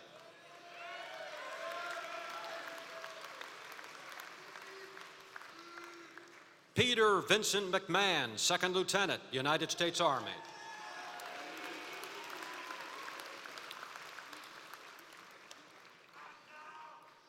Nathan Gerald Miller, concentration in financial management.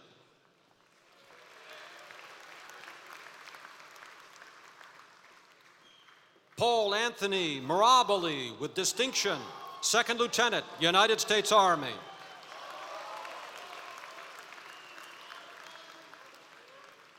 Bradford Paul Nardella with distinction.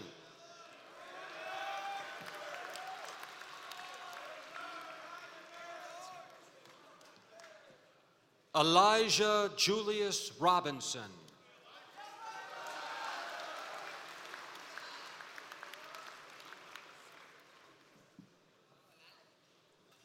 Jackson Wells Rowadi.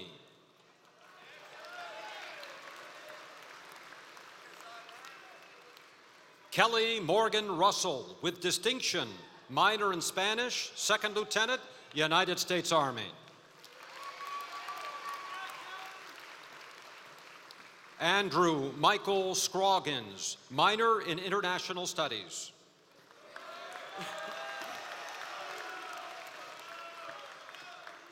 Hamilton Scott Shaheen.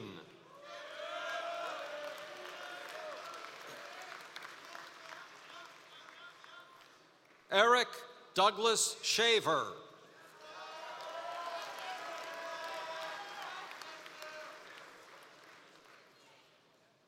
Jonathan Wesley Sly.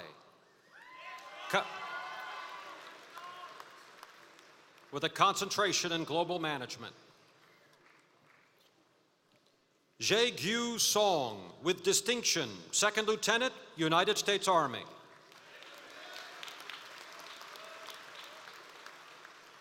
Lane Allen Spinks with distinction, concentration in financial management, Second Lieutenant, United States Air Force. Eric Thomas Stein with distinction, Ensign, United States Navy.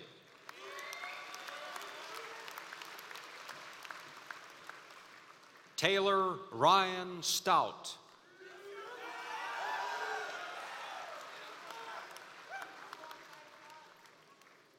Ryan Christian Swingle.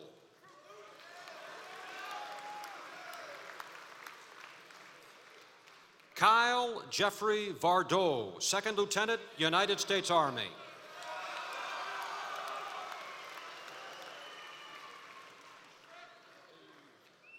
Connor Gray Wooten, Second Lieutenant, United States Army.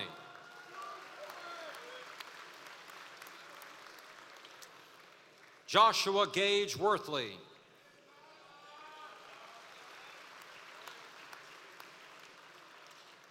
The following cadets will receive their Bachelor's of Arts degrees in English. John Armolinino, concentration in literary studies, concentration in rhetoric and writing, Second Lieutenant, United States Marine Corps. Good. Good. Casey Nicole Clune, concentration in literary studies, concentration in rhetoric and writing, concentration in philosophy.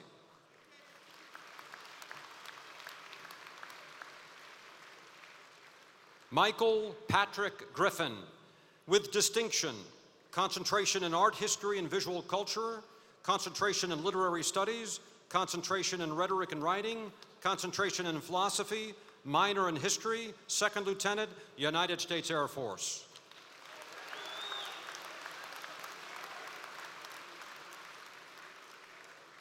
Gregory Burwell Henderson.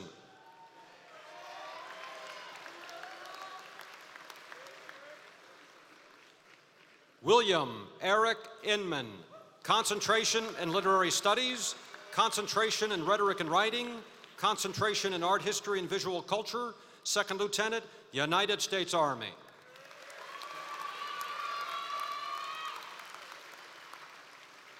Sarah Elizabeth Lemon, with distinction, concentration in literary studies, concentration in rhetoric and writing.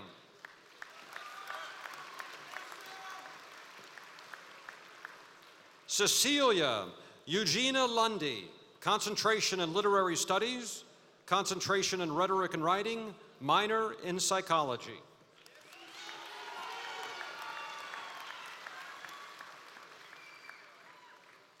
Matthew Wyatt Penoranda, concentration in rhetoric and writing, concentration in literary studies, concentration in art, history, and visual culture, Second Lieutenant, United States Army.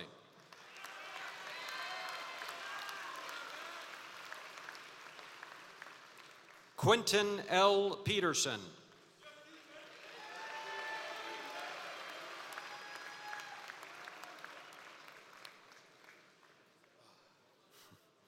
John Joseph Borchik, with distinction, minor in art history and visual culture.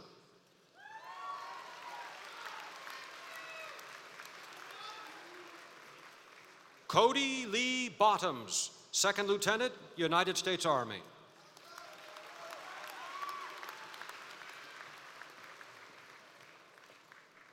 Zachary Shah Bugaula, with distinction, minor in Chinese, minor in Asian Studies.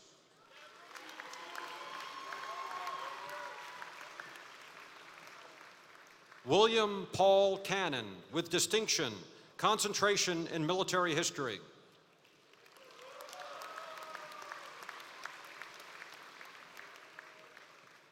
Colin Francis Dashner, concentration in military history, minor in German, Second Lieutenant, United States Army.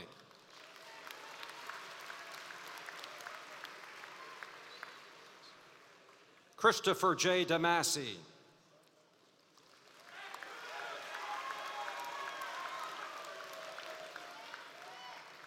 Brendan Kavanaugh Dixon, Second Lieutenant, United States Marine Corps, Distinguished Naval Graduate, United States Marine Corps.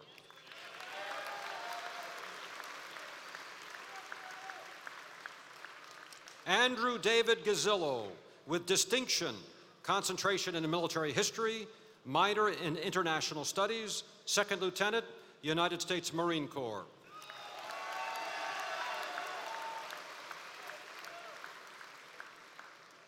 Daniel Adams Geyer, minor in international studies, Second Lieutenant, United States Army.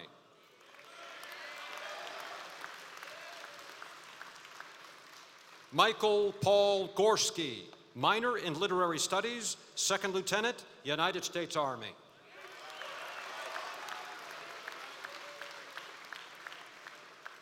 William Kimbrough Harris, with distinction, minor in economics.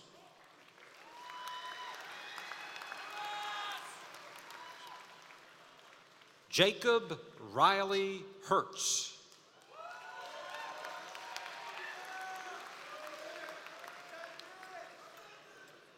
Warren Ray Jackson, concentration in military history, Second Lieutenant, United States Army.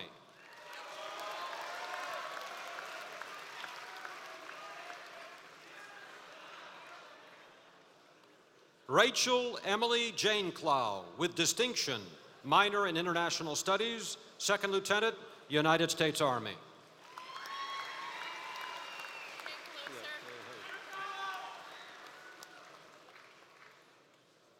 Andrew Michael Kelly, with distinction, honors in history, Ensign, United States Navy.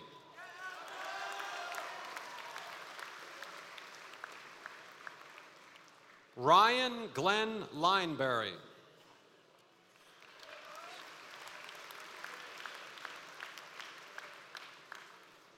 Alexander Wolfgang Reitzig, Second Lieutenant, United States Army.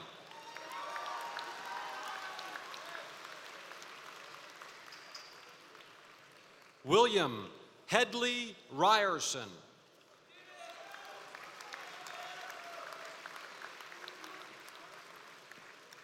Nathaniel Robert Stewart, Second Lieutenant, United States Army.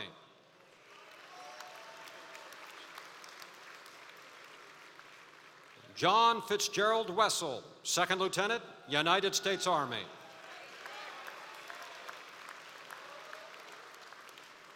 The following cadets will receive Bachelor's of Arts degrees in International Studies. Adam Ayman Abdulmona, minor in Arabic.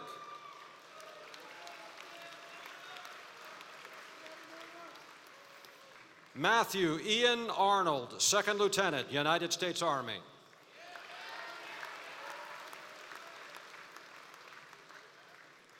Mark Barbera, with distinction, Second Lieutenant, United States Army.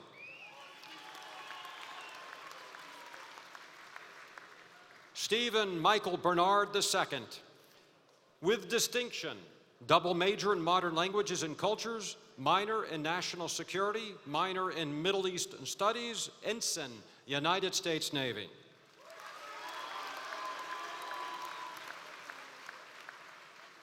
Andrew Kais Bradshaw, minor in history. Thank you. Lincoln Josiah Brush, minor in Asian Studies, Second Lieutenant, United States Army.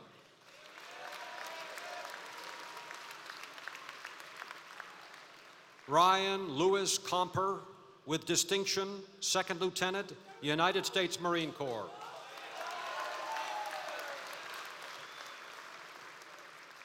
Mitchell R. Coppersmith, with distinction, minor in French.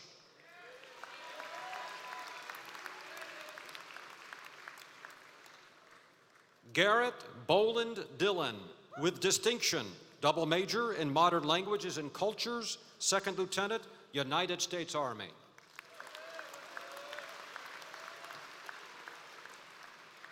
Nicholas Joseph Dodd, with distinction, minor in economics.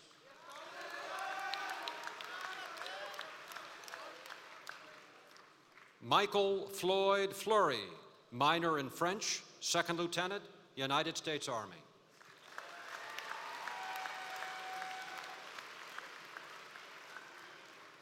James Lloyd Griffith III, Second Lieutenant, United States Army.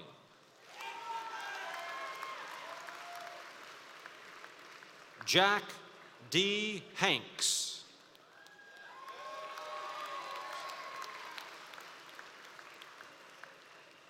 Teo Niels Howbold, with distinction, Second Lieutenant, United States Marine Corps.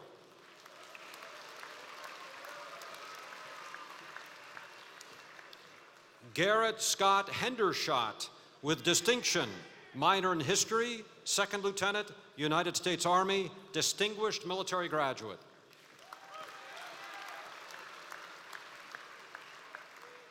Andrew Michael Tabot Hickey, minor in psychology, minor in leadership studies, Second Lieutenant, United States Army.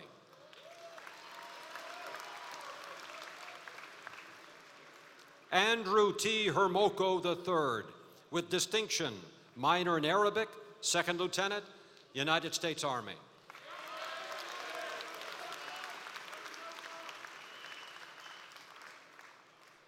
Evan Francis Houvain, minor in Arabic, Second Lieutenant, United States Army.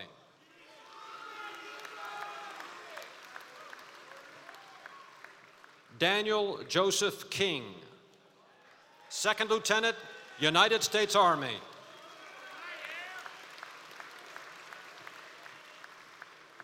Matthew R. Lombardi, minor in Spanish, Second Lieutenant, United States Army.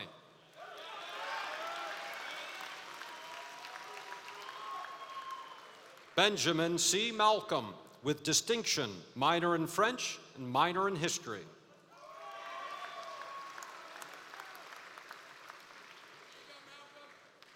Jacob Brian Massey, with distinction.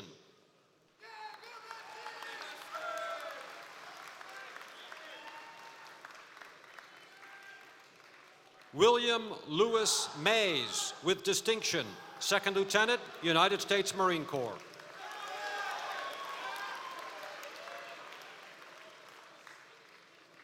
Matthew John McClelland, minor in history, Second Lieutenant, United States Army.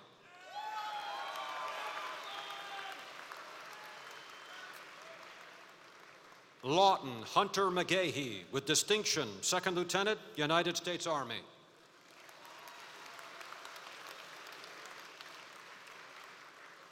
William J. McNaughton, Second Lieutenant, United States Army.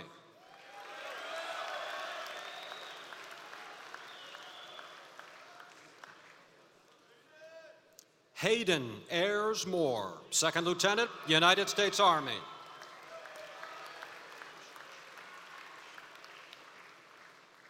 Joshua G. Mischler, with distinction, Second Lieutenant, United States Army.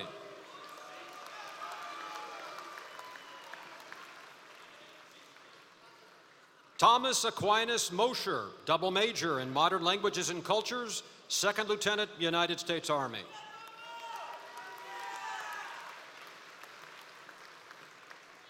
Nicholas Alexander Mullet.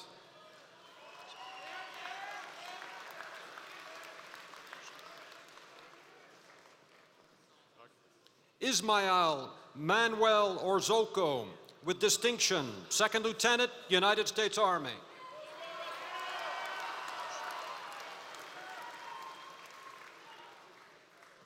Corey Austin Patton, minor in Asian Studies, Second Lieutenant, United States Marine Corps.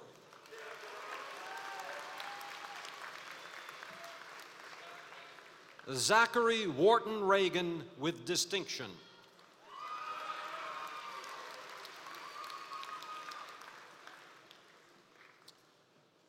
Mac David Sheehy, with distinction, Second Lieutenant, United States Army.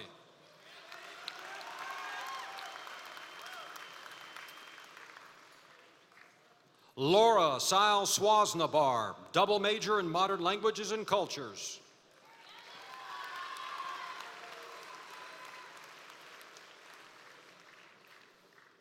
Christopher Adam Spada, minor in Asian Studies, Second Lieutenant, United States Army.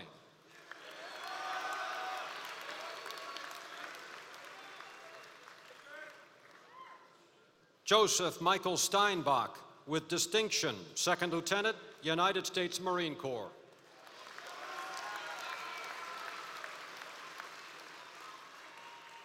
Fletcher Kyle Stevens.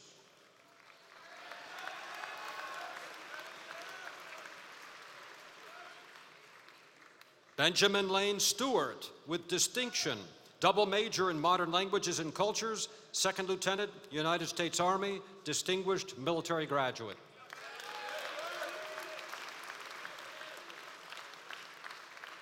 Zachary Austin Taylor, with distinction.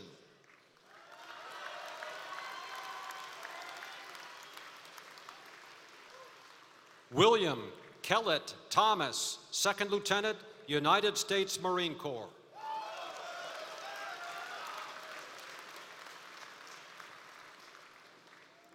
Shelby Tucker Van Zant, with distinction.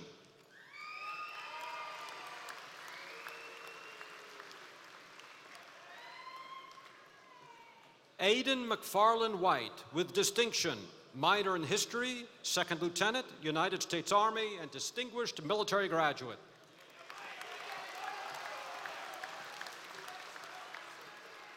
Jordan Thayer White.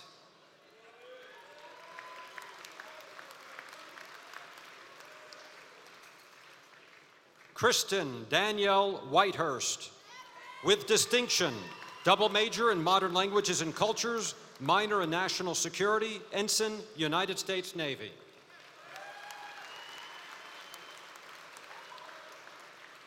The following will receive Bachelor of Arts degrees in Modern Languages and Cultures. Samuel Garrett Crawford, with distinction, minor in Philosophy, Second Lieutenant, United States Marine Corps.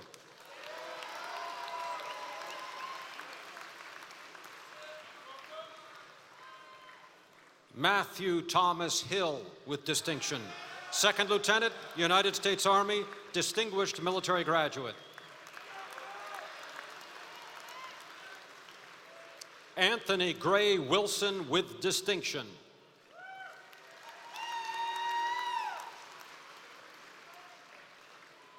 Coleman Thomas Wright, minor in International Studies.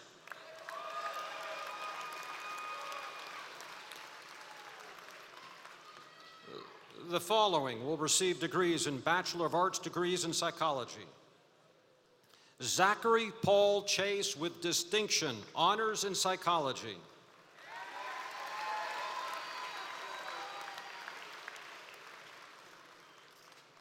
Julian David Ellaby.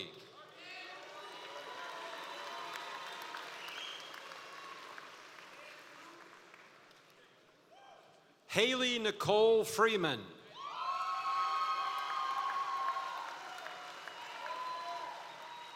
John William Gummersall.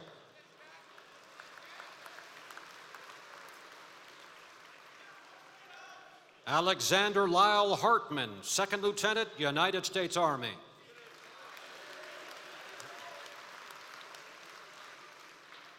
Grant A. Holmes, minor in exercise science.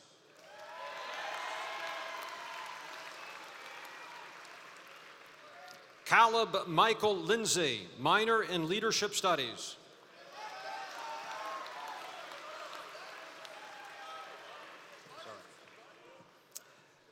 Michael Aiden McGraw, minor in leadership studies, Second Lieutenant, United States Army.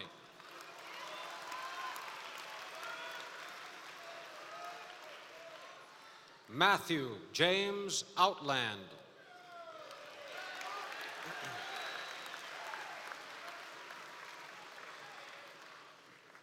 Aaron Nelson Sanders, minor in art history and visual culture, Second Lieutenant, United States Army.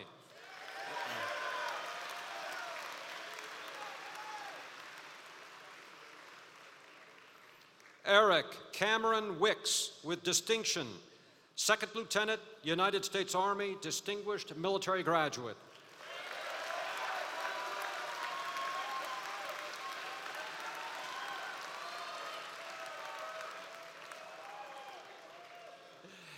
And finally, Joyce Lucia Zabala.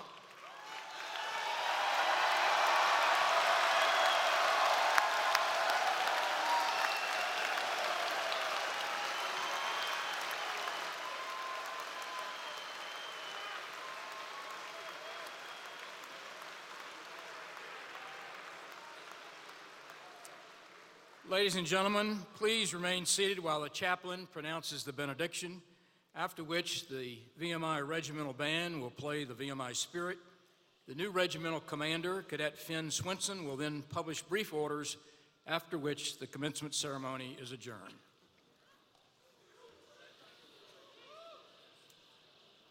Receive the benediction. May the Lord bless you and keep you. May the Lord make his face to shine upon you and be gracious unto you. May the Lord lift up his countenance upon you and give you peace. Go from here, make a difference in the world. God bless you.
Attention to orders, leave of absence. Leave of absence until 2227 August 2017 is hereby granted to all cadets. Cadets returning.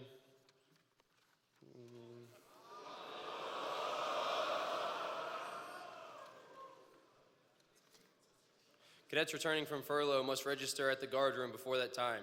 Relief from duty. The class of 2017 is hereby relieved from duty.